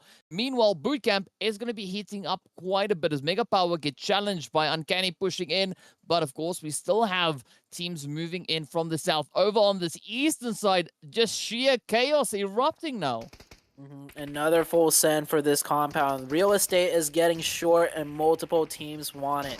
Lemon Skate down to 2. It's a fight between Lemon Skate and Real Tiger 9 right there. I can't even tell who's went. Okay, well, I think Lemon Skate did not win that fight as they get third party from distance by the team on top of the hill. So Real Tiger will be able to hold down that compound, but how big of a reset can they get? Will they be able to get a full reset? Not even sure if they lost any players through thirsting, but we'll see in a little bit. So many teams still have yet to make it into the zone as the zone is now closing after another massive hard shift towards the bootcamp side. Yeah, I can hear that meat grinder that you were referring to a little bit before starting up now, right? 14 teams, 4th phase, about to be 5th phase. There's no space. There is none. And I mean, 45 players looking to cram themselves into this little playable area is going to be absolutely crazy. I mean, I'm surprised we even have 14 teams with such a small zone on Sandhawk of all maps, but we have like 4 teams in boot camp, right? That's what happens when a zone ends around the boot camp area. So many buildings for teams to just kind of take up a space in. And we got teams on the edge side too. 4 Romanian men getting into fight with Greek Army. Greek Army, good to see them towards the late game, even though it's still 14 teams alive, but they have 4 up into the late game. Maybe they'll get a nice circle here, but if the circle shifts anywhere else, they got a huge cross to make, and that's not going to be good for them. Yeah, so far a little bit of strategic positioning coming through there from them. Of course, Mega Power still holding on to Bootcamp, not letting that one slip through their fingers just yet. But now if we look over on towards the place here from La Familia, oh, things look pretty tough. I mean, they got to try and cross in from that eastern side, which is super exposed. There's not really much cover to make use of, unless, of course, they can disappear in that little pond positioned up ahead of them, and it's going to be quite trying. Meanwhile, the players here from the Greek army are still looking to play on that western front, not moving in, and of course the zone now shifting just a little bit further towards the south, centering up on boot camp. Yeah, I think it's a 50-50 split. We got half a boot camp end zone, and then just this wide, giant road crossing that is absolutely like no man's land. Have you seen any war films? Between the two trenches, so to say, the middle area, nobody will be able to survive, and that's exactly where the center of the circle is. So we'll see next circle shift where it goes, but on this one alone, we're going to be losing a lot more players and teams. We're down to 12 teams. 39 alive, and that number is only going to get smaller. Yeah, I won't even blink. I think it's going to be so chaotic. Just looking at the sheer number of teams and where they currently are positioned. Of course, Glor down to 1, looking to push in from this southeastern side. But now, Team Bravos, this is where they're going to be put to the test. They've been holding on to this hilltop for so long. Not even considering that the zone could potentially maybe shift away from them. But so far, they do seem to have relatively safe passage back up in towards the zone. Down to 2, it is going to be Lewis and Morphy Boy rushing up on towards Uncanny here. Will they be able to pull in the hits though? Fortunately for them, the players there from Chasmac greatly assisting in their push right on forward. But now Bravos looking to make a stand. Morphy Boy, the last hopeful for the team. Look at the place though. Yeah, really good peek by Morphy. Morphy Boy, one-man army. This is 4 teams fighting. This is Uncanny, or 3 teams. Uncanny, Chasmac, and Bravos all having to run into that meat grinder of the warehouse. And that's not even anywhere close to the zone, as the next zone does come on up. You see it on your bottom right-hand side. It is going to favor boot camp. Now we have a 4-man team of Eastern Stars on the eastern edge, and Real Tiger 9, and another team of YMCA you have on your screen right here. All 3 of those teams have to make their way in. Also, there is going to be some fighting and rumbling inside boot camp itself as some of these teams get a little bit closer to one another. Yeah, I think this jungle is going to rumble like it hasn't rumbled in a while. As you can see now, players here from Mega Power getting ready to push on up. Find the angles right there on the Greek army. But unfortunately, the big bad blue zone does get the better of Insania. The Greek army getting sent right on away. 9 teams left to fight it out. Eastern Stars now coming up right behind. The Real Tiger 9 looking to find a bit of an opening. Already a knock onto the side of Real Tiger. Of course, Eastern Stars coming in with that, but look at the play coming in from Versace right there onto YMCA, just capitalizing on those open angles. And that is YMCA eliminated. They split up to try and find some sort of entry into that zone, but every single angle is pretty much covered by the multiple teams in here. And Eastern Stars, here's the vehicle you want to try. Oh, nope, never mind.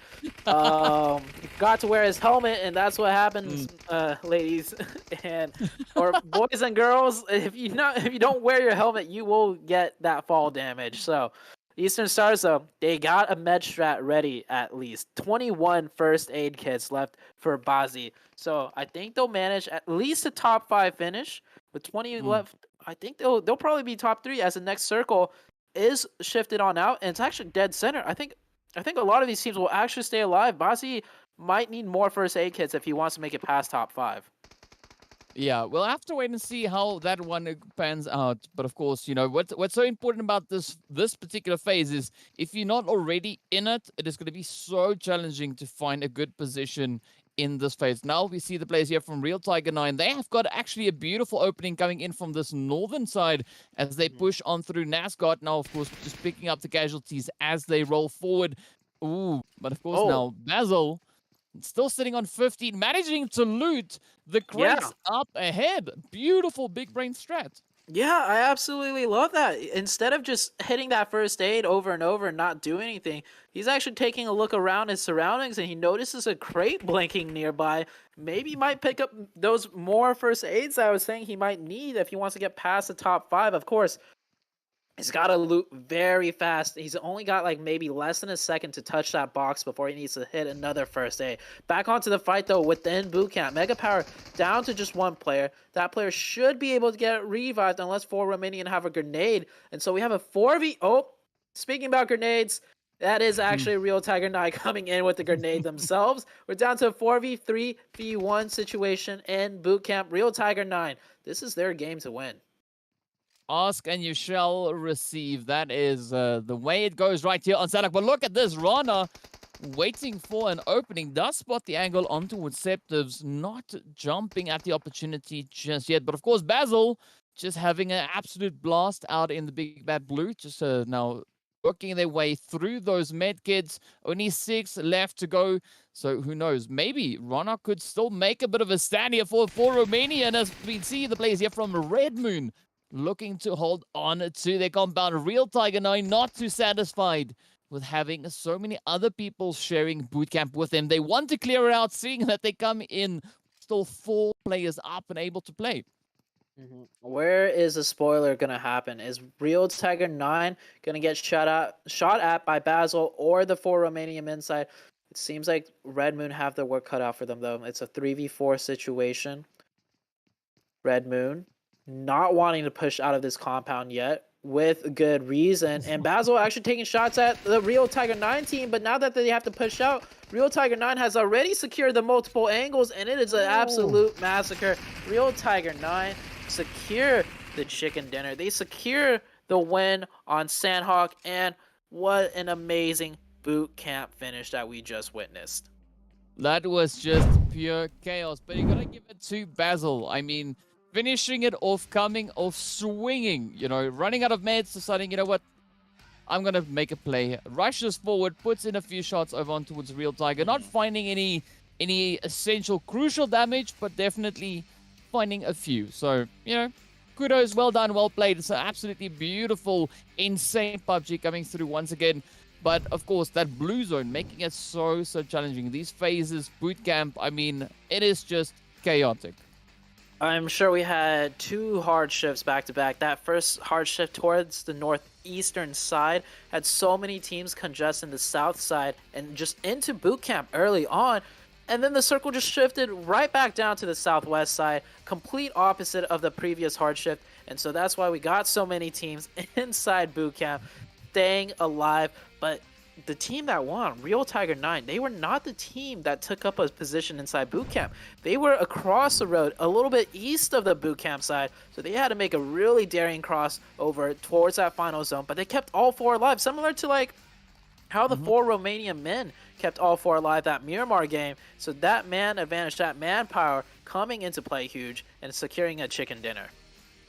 Yeah, it does seem to be quite an essential part, especially in today's plays, for these teams to have great success making it up into those final phases, and with that, stealing the chicken dinner and the show alongside with that. But of course, speaking of that, we got to get ourselves ready to roll over to Erangel for our final match of the day. It is going to be absolutely insane. So be sure to stay tuned. We'll see you guys back in a short few minutes, but enjoy the replays.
Hello and welcome back, guys. Of course, it is time for us to move in to our final match of the day right here on week 2, day 3, or you could also just call it day 8. Either way, it has been an absolute amazing day. We've seen some pretty challenging zones, some pretty insane plays coming through as well.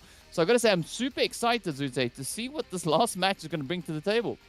Oh, last match. I mean, we're back on Erangel, right? A very vanilla map. We've had some really exciting games. So hopefully we get to close it off with a little bit of a spice and a little bit of kick as well. Taking a look at the... coming up, we'll take a look at the match rankings. But I will say, having you on broadcast, you mentioned it. It's the African spice that has led to these zones. And I think that African spice is really kicking in right now. Maybe we'll see that same thing happen in the last and final match for today. All we can do is keep our fingers crossed and hope that that is exactly what, firstly, the reason is for it, and that it will continue to work for today.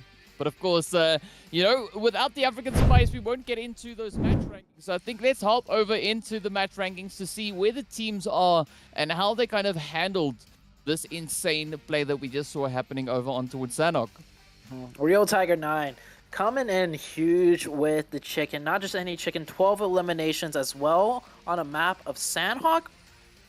Craziest part is, they finished that match off with 4 players up into the final fight. So keeping 4 alive on a map like Sanhok through the late game, definitely credit due to them. They secure 27 points. Red Moon coming in a close second with 18, navigating into that boot camp area. Mega Power, they started off the match landing in boot camp. The zone ended in boot camp.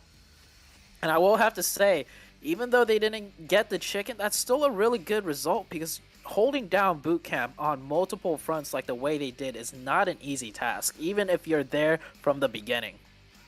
Yeah, I mean, it is quite the challenge to defend that position all the way through. But, I mean, they stayed there for the longest time, and it definitely worked out for them. Yes, they didn't make it into the top 3 in the match, but with regards to points, I mean, they are smiling. They are feeling absolutely great. But I gotta say, though, I mean, looking at the Romanians, right? Yes. They are pushing and pushing and pushing. I mean, we've seen a really consistent performance coming through the past 3 matches from them so far today. I mean, they are making a strong run to get closer to that first position. It's not just one Romanian team that's been doing pretty well each game. It's both of them. And with those combined points and efforts at the end of today, I think the overalls, I mean, we won't be able to calculate the overalls by the end of today, but we will see them at the start of tomorrow's show.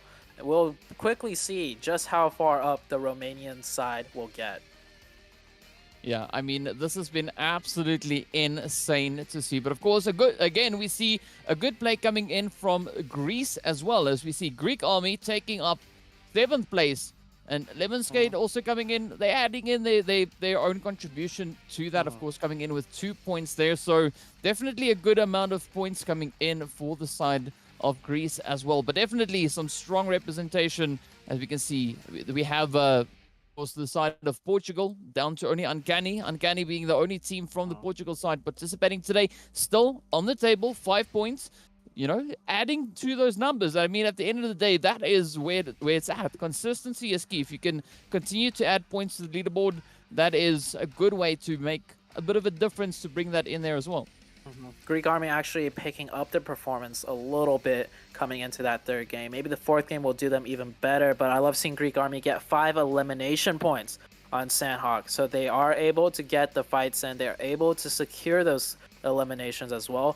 Big, I talked about Big. I want to see them be a little more aggressive on Sanhok to play to their strengths. And quite ironically, they ran into the Greek Army, but they were not prepared. The trigger discipline you mentioned by Greek Army really rewarding them later on into that game when Big pushed up, just kind of unaware that there was a team up there to begin with. Yeah, I mean, definitely we're seeing a great amount of improvement coming in from Greek Army. I mean, if we look back to the performances that we had coming in just yesterday, definitely things do seem to be on the up and up. So that is, for me, absolutely fantastic to see for the players of the Greek Army. Now, you know, the question comes is whether or not they'll be able to push that momentum even further forward as they continue to make their play. They continue to try and bring in a little bit of a difference throughout these matches. And I mean, again, to me, it's really respectable to see the teams consistently pitching up, playing, performing, and just giving it their best. So we do got one match left. We will be going back to Erangel. Any zones in particular you want to see here? I know we've been predicting zones or zones that we would like to see, and it's never really happened, but some way, somehow, the zones that we do get are even more interesting than the ones that we would have liked to see in the beginning. So do you have a zone in particular this time around on the last match of Erangel that you would love to see? I would say towards Zaki, right? Up in towards the northwestern side, right? We've had our share already. We've had a little bit of a taste of that, northeastern side. Not 100%, but close enough, right? I would like to see a Finnish move towards Zaki, kind of heading past Georgia Paul up in towards those northern reaches. I mean, that is a zone that I have not seen too often, so that could be a nice bit of a change up. And looking at the flight path, maybe it's on the books. Yeah, a very western plane path, the east side of the map, a little bit harder to get to. The biggest thing for me though is Novo. Novo's extremely out of the way, and last time Mega Power wasn't able to drop Novo, they instead just dropped Pachinki and took a fight with Real Tiger 9. Real Tiger 9, though, coming off the back of a huge successful win on Sandhawk, maybe Mega Power will think differently and not take that fight with them. As far as zone ending goes, one zone that I want to see is a George Pool crates finish. Those crate circle finishes, quite rare, but we've seen it from time to time. Always very hectic and fun to watch. And I think I do see Mega Power shifting on over to the Pachinki side. We have multiple colors going there to Pachinki. Of course, some of them will be just stretching a bit further out and not landing there. Maybe Mega Power is going to be there with the Real Tiger 9 team. Well, we'll have to wait a little bit to see, but it does seem like the first few players of Mega Power already starting to touch right on down. Ooh, the zone not really allowing for either of our wishes to be granted. But hey, I mean, it's still north. It's north. It's there, right? Yeah. So who knows? Maybe it could swing up towards shooting range or any of those open barren places. I mean, that will definitely make for quite an interesting play. But for the time being, I do think the teams are relatively satisfied with where this first initial zone has formed. It might be a potential school apartment ending. That's always a fun one to watch. Or better yet, instead of school apartments, I would love to see the school ending itself, right? School is a massive compound, so to say, and multiple teams could breach on in and just occupy it together. So Mega Power and Real Tiger 9, taking a look at that mini map, Mega Power actually did a 3-1 split, so that off-angle player might come in huge later on as the fight progresses. But for now, Bravis, a member of Bravis Breaker, being caught kind of by himself doing a split of his own. Level 2 vest and an AK, though, that's a pretty good set of weapons and armor to have to try and hold it down. Don't forget about the mini, but of course, Breaker will not have the opportunity to put that to any use as Topesi moves right in to quickly put an end to any hopes and dreams for Breaker, really breaking the spirit of poor old Breaker right there. But of course, Pachinki, still not disappointing. We have the players here from Mega Power and a Real Tiger 9 getting ready to face off once again. The age-old feud will continue for yet another map. Here's that off angle by Lodges. He comes on in. Question is, did Real Tiger 9 realize as they were shooting in, one player was not accounted for? If they're not aware of this, Lodges could maybe get the first opening, and which would spur Mega Power to go aggressive. We've seen Mega Power have no issues going aggressive when they have the man advantage. And even in a 2v3 situation on Miramar, they peaked first and still won the fight against Real Tiger 9. So Mega Power definitely has the cards in their favor right now with the positioning and the spread. Yeah, I mean, but this is not the first time that we see a bit of this off-angle play coming through. So I'm curious to see what Lodges is going to be doing with that potential flank. I mean, this is a good position right behind Real Tiger, while the rest of the team is, of course, drawing a little bit more of the attention towards them. So I'm hoping that Lodge just finds a bit of an opening here, but also at the same time, you know, the Real Tiger that they pay close enough attention to the surroundings and potentially maybe anticipate a play like that coming through from Mega Power. They're definitely aware that Mega Power likes to use those angles, but as far as a complete off-angle flank from their rear, I don't think Mega Power has utilized that yet. And oh, Logis, I see the player on that right-hand side crossing the road. I think Logis's eyes were focused elsewhere. So he does miss out on a little bit of an opportunity to take down Mango, though. But Real Tiger 9, I like their spread as well. They're trying to counter Mega Power's spread formation by spreading out themselves to make sure they get all the angles and options available too. Mega Power, this is kind of a stalemate, but we've seen how quickly the stalemate can break when a few good shots placed by the Mega Power team open something up. And Real Tiger 9 as well, coming back off hot on their boot camp game, or should I say Sandhawk game, which ended in boot camp. They might be feeling themselves as well when it comes to the gunpowder and precision and aim. I mean, there's nothing like a bit of adrenaline to really push a team's performance even further forward. And who knows, maybe we could see them this time around, you know, retaining a bit of that play over in towards Pacific. But they got to be careful. We see Greek Army also rotating up. It's nowhere near, but once the engagement starts, we could potentially maybe see the players there from Greek Army looking to venture a little bit closer in towards them. But so many teams starting to make their way on through. We got 4 Romanian men heading in the direction of potentially Pachinki, currently rotating through the Headshot Hills. But I mean, over on that western front now, we've got the players there from Uncanny as well as the Red Moon. And then just up north, we've got Lore positioned up in North George. So definitely teams occupying some interesting positions. But now it all comes down to what will they make with those positions. It seems like Logis isn't able to find that opening from that flank position, so he's running back to his car. I think, if anything, like traditional fashion, Mega Power is going to be the team to initiate first. And I saw it on the minimap. Yeah, Logis does fire some rounds, does not get the knock, though, unfortunately, but his position is revealed. Now the Real Tiger 9 team is going to play even more careful, meaning it's up to Mega Power to start the fight. We've seen how patient Real Tiger 9 could be, and they have no issues just waiting for Mega Power to make the first move. So Logis running back for his vehicle, I think. Maybe they'll isolate this player right here on that corner side. But as far as the rest of the teams go, it looks like they're still going to be locked into the positions they've been holding. Well, aside from Scepters, I mean, look at Scepters here for Real Tiger now. Also looking to bring in a bit of that wrap around play, trying to find a potential angle closer towards that church. So yeah, out of all the teams, we don't see a lot of crazy rotations or movements coming through just yet. Aside from Doctor flying a little bit, I mean, we could maybe call that Doctor Who, as he's you know, taking a few different approaches here. Oh yes, Headshot Hills is going to be where we see a bit of action. We saw some sparks on the side of that car right there, so getting shot up just a little bit. I think it was by the 4 Romanian men player right there with that DP. So the team, the rest of the team following suit, taking a little bit of adjustment, you know, rotating a bit further to the left to make sure to stay a bit further away from that 4 Romanian men player. So good scouting work and good relaying of information for the Uncanny, making their very first rotation of the game.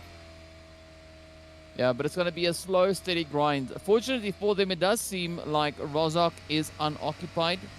We did see a quick name pop up in the distance there, but it was a little bit too quick for my old eyes to see who that was. But for the time being, I mean, we do see the players there now from the side of Mega Power just now regrouping over on towards that more southeastern side of Pachinki, but Real Tiger right up alongside them.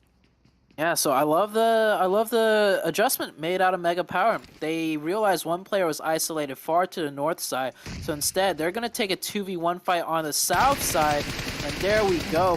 The trade comes through, and it's an isolated trade as well. So Real Tiger 9 not adjusting correctly right there. So it's gonna be a Mega Power initiation once again, and Mega Power taking control of the fight for themselves. Now they just need to look to capitalize on that position. I mean, already finding a few hits coming in, already getting that first down.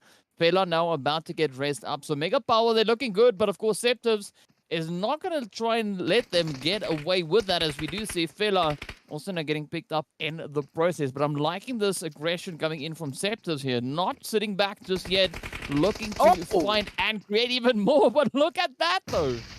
What a grenade! Mid-air as he's jumping out of the balcony. The timing couldn't have been any more perfect for Mega Power and any more unfortunate for Real Tiger 9. It's a 3v2 situation. Unfortunately, fella got knocked and thirsted. I feel like he could have crawled into a little bit of a better space, but the ball's definitely in Mega Power's court now. This next circle has shifted on out. It didn't really go anywhere much. It kind of just centers up perfectly right in the middle of the previous circle. So this is quite nice for the teams because now they don't have to stress too much about their rotations. They can look at to improve their current positioning within this phase if they aren't too satisfied with where they currently find themselves situated. But now we see Mega Power just, inching their way ever closer to Real Tiger. Already 2 players down for the side of Real Tiger 9. It is now PMECT and Nasgod looking to make a bit of a stand, but a quick shooting coming through there. Those SMGs, the UMP really getting utilized. But let's see whether or not Real Tiger will have any success here. I want to see Real Tiger get aggressive here. I know they're at a man disadvantage, but even when they had that advantage, when they play passive and let Mega Power make the first move, Mega Power is a team that is structured so well on their aggression that if you let them take the first move, they will take the advantage move. They will not make the mistake.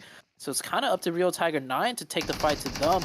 But Real Tiger 9 just continuing to try and be defensive, and there it is. There is a problem with that issue. Oh, Mega Power playing that so beautifully. And I think some crate shooting has been going out, but too late for that as Big getting into a team fight. And anytime Big is in a team fight, it's going to end with one team completely getting eliminated. Yeah, who that team will be, we will find out soon enough. But of course, up comes Mazzaro and the rest of the squad from Big, applying the pressure onto 7-Up. Zans goes down. It is now up to Bob to try and hold them at bay. Not quite sure. Bob now going for a little bit of an ambush here, becoming a bush. So you can see Mishi is down. Ooh, the Molly's slow, getting cooked up, sent out. Doesn't seem to have found any points just yet, but a good response coming in from the side of Big Mazzaro. Ooh, just trying to find. They're trying to find those angles. You can see they've pretty much narrowed it down to where he could be. Up comes the rush now, Swave, and the squad moves in.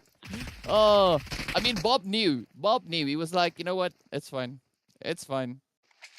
I will just return back to the earth, so to say, and make that bush even healthier than it was, giving back to the earth. So that is a 7-Up eliminated, and once again, I think Big is like 20-0 as far as the initial 4v4s go, and what a jump shot right there. Eastern Stars at this getting completely destroyed by Chasma Gaming there.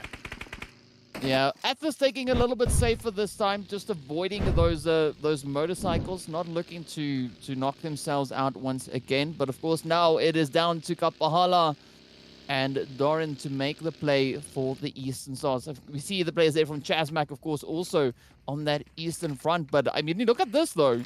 Another circle, from, yeah, Lumen's great, holding a good position. They have the compound, they have it under control, but Big is on the approach. They need to be very careful with how they take this engagement. Circle has shifted towards that northwest, and something about this river just constantly in play. Not really a 50-50 potential though, so we'll see where this one goes. But Lemniscate right now holding the forest dip. We do have Big quite close by. Lemniscate holding a 2-2 split or a 3-1 split. They are going to readjust, not feeling too comfortable being that far split in this zone. I personally think they could still continue to hold it, but it's best to do what the team is most comfortable with if they're not experienced in holding those splits. La Familia on the southeastern edge of the zone. YMCA scouting that out. Eastern Stars rotating on by. With so much left to play in the circle, though, I'm pretty sure Eastern Star will find some sort of position that's open for their taking.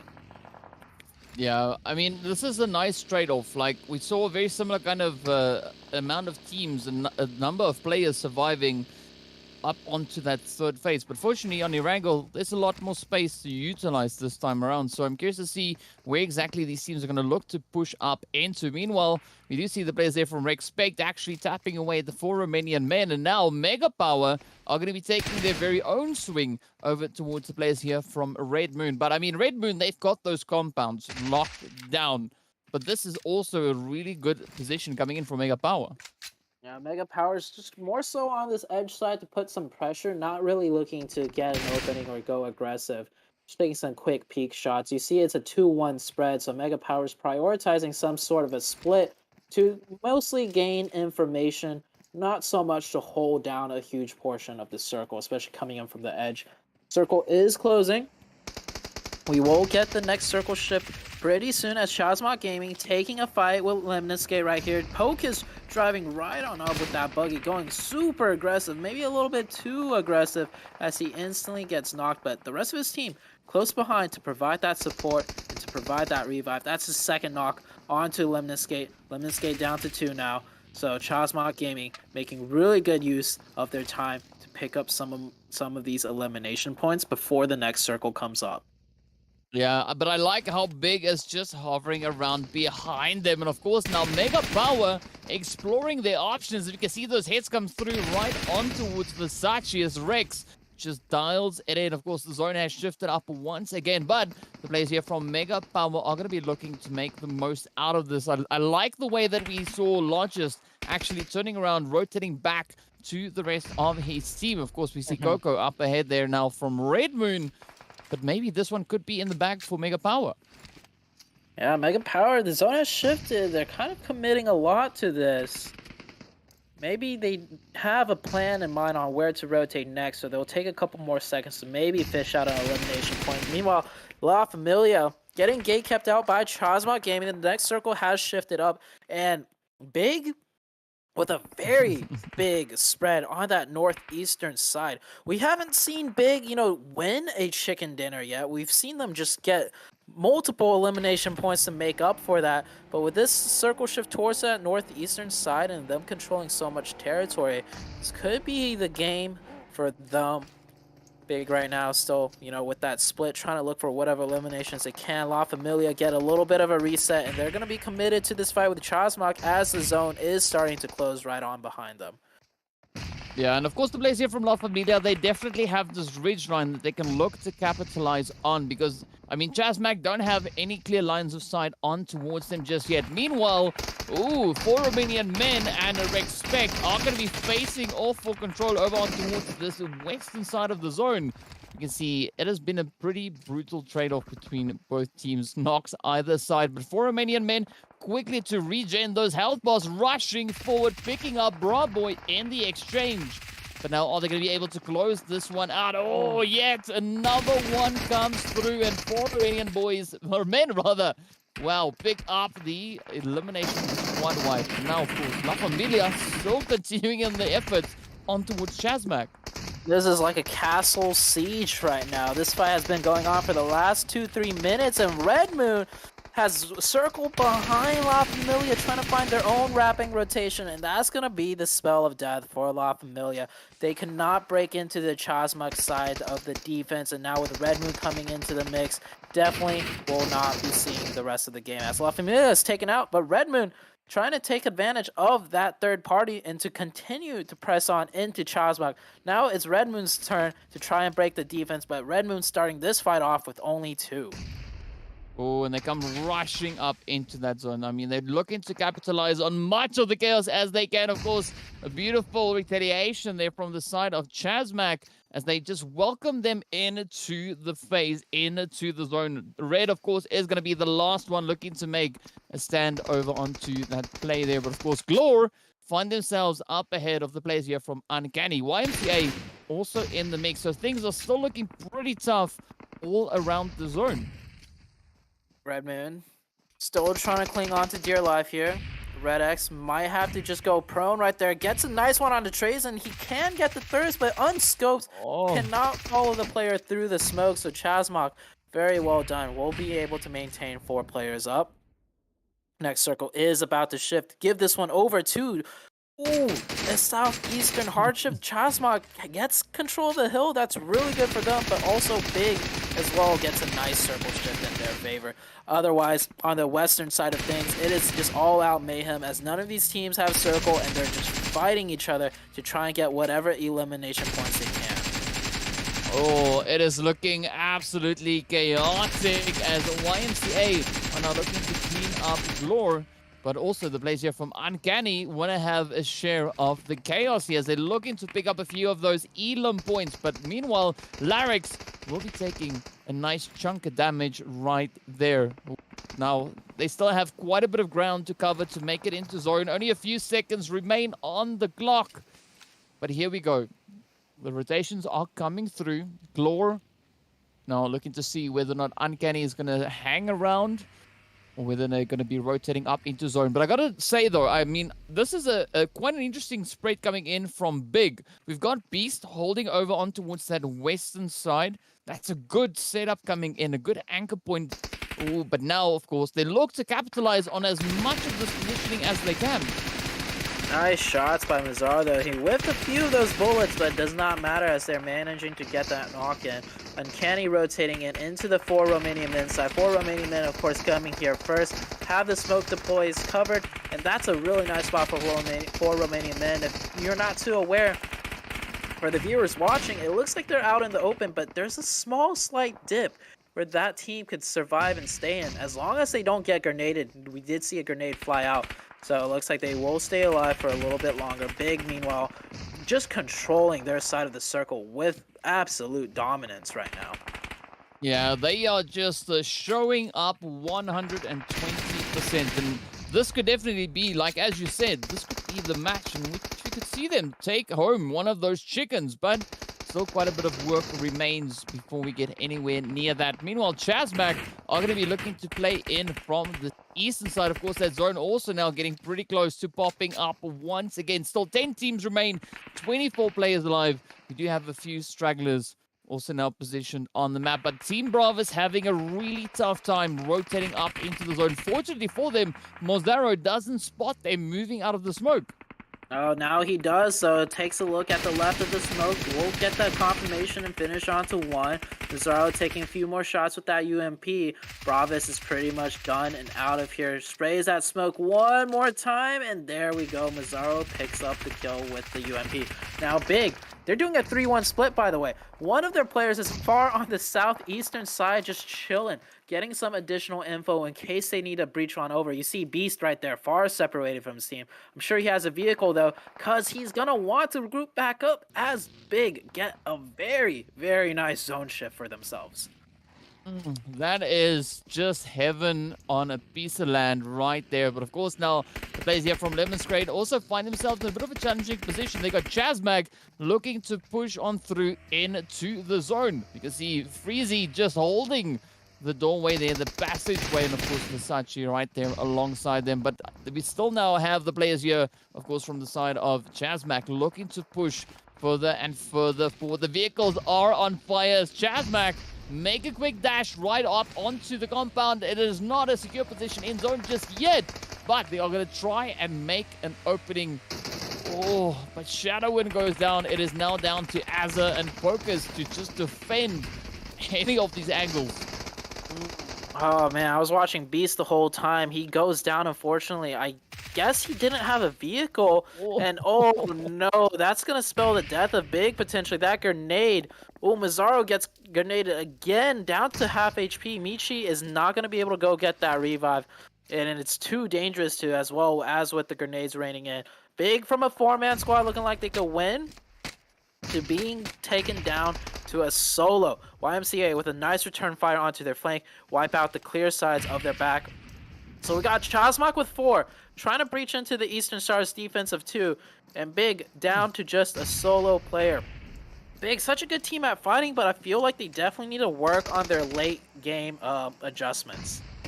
Yeah, I mean, just to emphasize how good they are at fighting, they're sitting on 12 elims to their name. I mean, if we look onto the Eastern Stars who are looking to defend this Eastern edge, They are down to Kapahala with 2 elims for the team collectively. But of course, up comes Chazmac, so it could be another opportunity for Kapahala to add even more elim points to their name. Oh! that Dotov gas with can. a good knock. Man, it was so close. I thought he was going to go for that gas can explosion right when he peeked out. Oh, man, that would have been huge. But that is Eastern Stars taking out Chazmac Gaming, a team that we've seen shine really bright in certain situations, a team that has 4 players that are really skilled when it comes to gun skill. And, oh, that is big, taken out in 4th place positioning. Chazmac Gaming with 4. This is their game to win. It's a 4v2v2 situation with YMCA. Just very close neighbors, actually. And if anything, if Chazmac don't get the zone, Chazmac can be taken down by the combined efforts of YMCA and 4 Romanian men. So they got the man advantage, but they do not have the positional advantage here. Yeah, this is where we look to see whether or not our theory now holds up. A squad coming in with 4 players into the late phase. So far, we've seen great amount of success coming through, but as I have to agree with you, YMCA and 4 Romanian men can cause quite a bit of chaos onto the side here of Chazmac, so they have to be super careful in their approach. Of course, Shadowin isolated from the rest of the team. I understand the approach coming through here, but Shadowin now just capitalizing on that. Picks up Topeshi into the process, and now it is down to Deso for YMCA to bring it all back together. Yeah, so Chazmac actually manages to find a way across the road without getting shot at by either 4 Romanian men or YMCA. So this is definitely looking like Chazmac's game.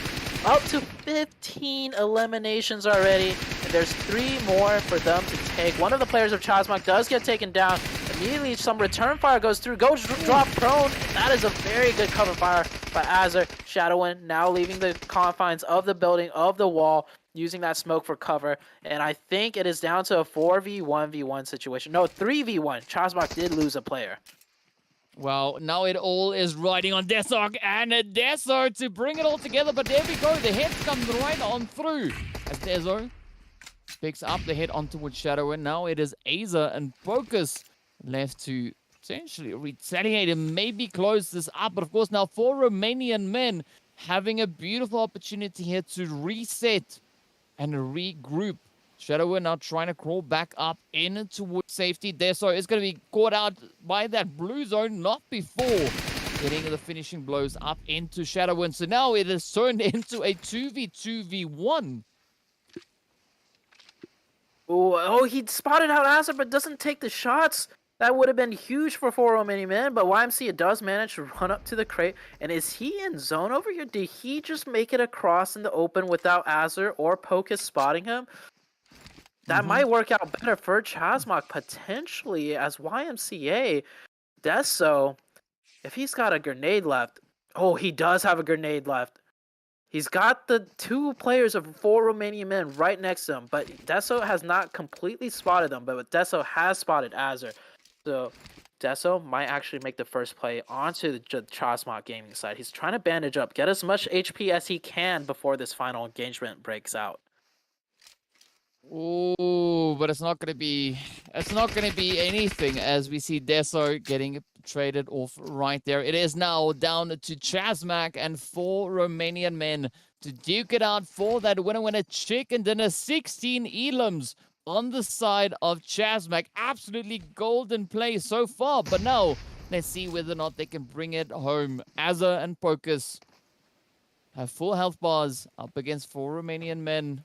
Well, they're looking to advance, and of course the blue zone is tightening its grip, forcing them further and further forward. But 4 Romanian men are good. They have set themselves up right in this hard cover. 17 eliminations was the record high, if I'm not mistaken. So if they could close out this fight, Chazmac Gaming will set the new record at 18 eliminations in one match and a chicken, but it's not looking to go that way as Pocus is the last one up in a 1v2 situation. He needs to get a trade right now. No, he's getting sandwiched and is flanked from both sides. Did Pocus get the knock on the other player? Not just yet, and oh, that is Pocus taken down. And it is indeed the 4 Romanian men coming out strong right there with a total of 11 eliminations. 4 Romanian men with a resounding chicken dinner victory for the very last match of today. Quite an exciting end. what a bounce back that was. I mean, they started off this last phase, in fact, all the way from the 6th phase with only having 2 players left positioned in that same position, and they would just hold their ground, stood there and just waited for the players to come to them. And absolutely beautiful flanking coming out as they made swift and quick work of the players from Chazmak. Yeah, it's an absolutely beautiful finish, and partly due to map knowledge, they rotated into that dip, which I think most teams realize is now a very playable dip in an end zone like that, but it's not used too commonly, so very good map knowledge by 4 Romanian men, rotating straight into that dip, holding it down. It did get pretty tricky. We saw them take a lot of fire from a lot of different angles, but they managed to survive. And I think at the end of the day, as well as Chazmak and as well as 4 Romanian men did, I can't help but to say that should have been Big's game. You saw them lose players left and right without a real need to. They did not have the correct focus on what to do next in that final zone, but maybe it'll be a learning game for them for the future games to come. Yeah, I mean, still some pretty devastating stuff coming in at the hand of Team Big there. So, yeah, I have to agree with you.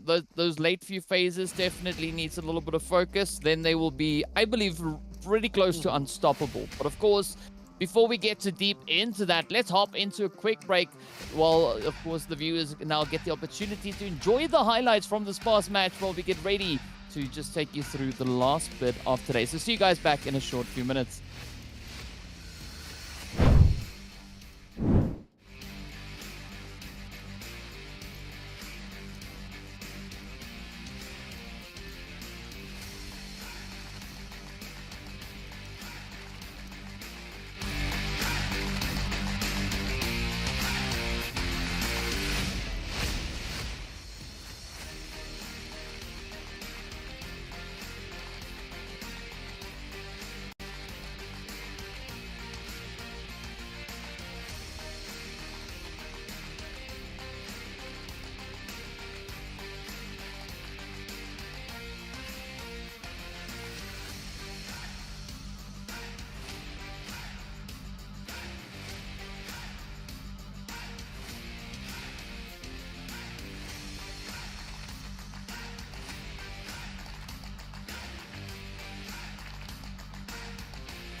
Welcome back, everyone. Of course, now it is time for us to wrap up an absolutely amazing, amazing day. I mean, day 8 or day 3 of week 2 has been absolutely on fire. And I mean, to add to that, even this last Erangel match was just so challenging. But the teams, yet again, did not disappoint. They stepped up to the plate, stepped up to the challenge, and brought in some absolutely beautiful PUBG action. Oh, beautiful indeed. And something even more beautiful about today's games, as referenced by our cameraman. He had a tough time catching all the action because he legit told us all 4 games we had hardships back to back. It's the African spice, DK. I love what you bring to these games. The hardships make the game so fun to watch. And I mean, that last game, I mean, let's just take a look at the rankings. So I think we're going to be in a little bit of a surprise as taking a look at these rankings. Chasma Gaming, they did not get the chicken. We thought they would. They were looking strong, but they still close out in first place overall after picking up 16 eliminations along with their 12 placement points, putting them at a 28-point total. Yeah, I mean, but just look at this, though. I mean, we got Chasmac on 16. We got the 4 Romanian men coming in with their 11 eliminations alongside that winner chicken dinner. But then again, Big coming in, hitting so hard, picking up those 12 elims all the way over in that 4th place finish, putting them on a grand total of 20 points. So some really impressive plays coming through once again. And I mean, what better way to do it? We got France, we got Romania, we got Germany, just so strongly represented up in here, as well, of course, as the side there of the Nordic region. YMCA coming in with their very own 3rd place finish, 7 elims. But look at this, a little bit further down, we got both the teams from the GRECE community on the left-hand side of the match rankings. I think that's one of the first few times we've seen both teams out of the GRECE community on that left-hand side. So a little bit of an upward trend. Still not enough, in my opinion. They want to be averaging maybe around 8 points to have a successful game, but the improvement is there game by game, little by little. The Nordic side between Mega Power and YMCA. I want to give credits to YMCA. Between Mega Power and YMCA, it's usually Mega Power that's carrying the games on top, on the backs of the Nordic region. But YMCA having a beautiful game there, playing it really well up until the very end, and just like really well done to YMCA. Maybe they'll continue this up into the next day. One thing that I'm noticing, though, is Eastern Stars and 4 Romanian men, another consistent finish between the two. Maybe 4 games in a row where both teams are either on the left-hand side or they have a combined point total of at least 20 per game.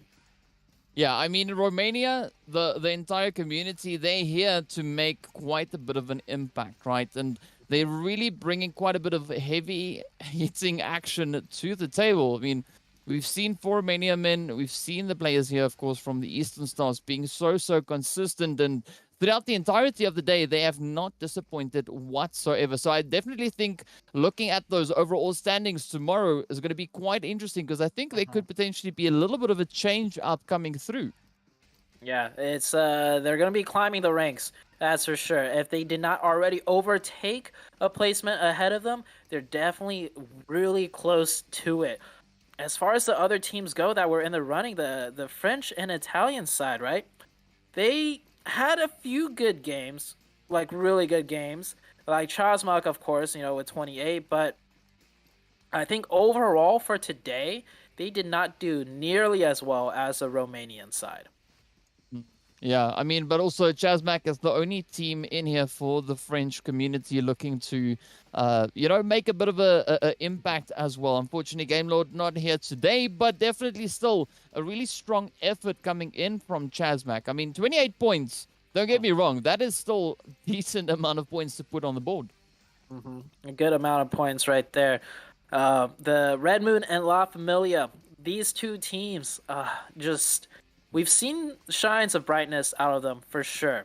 We've seen them do well, but I feel like today was just not their day for both of these teams. La Familia, I think, had maybe 1 or 2 decent games, But overall, between these two, not much was done.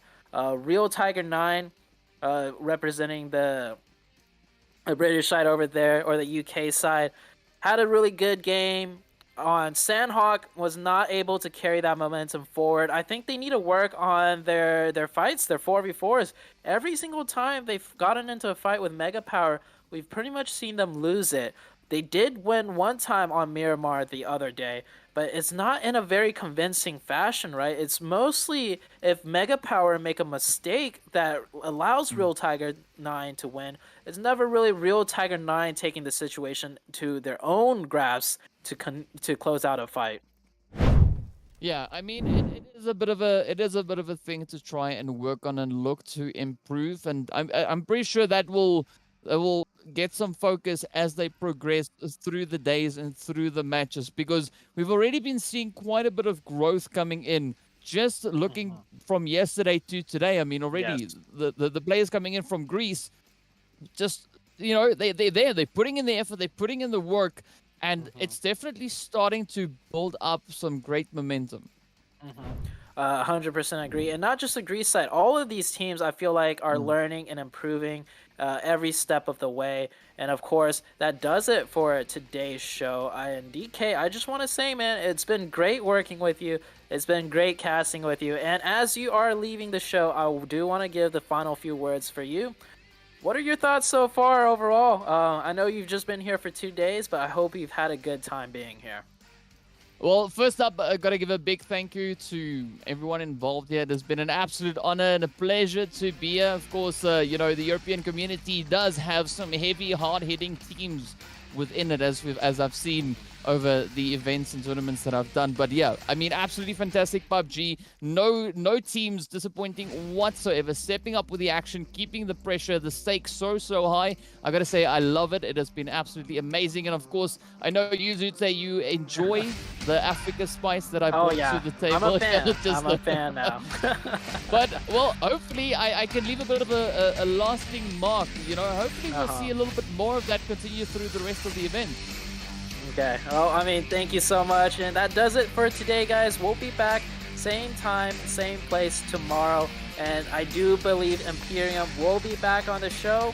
But hey, if you love DK, show him some love, man. This guy, absolute blast to cast with in and behind the scenes, too. We've had some good conversations outside of the game as well. But that's it for now. We will see you all tomorrow.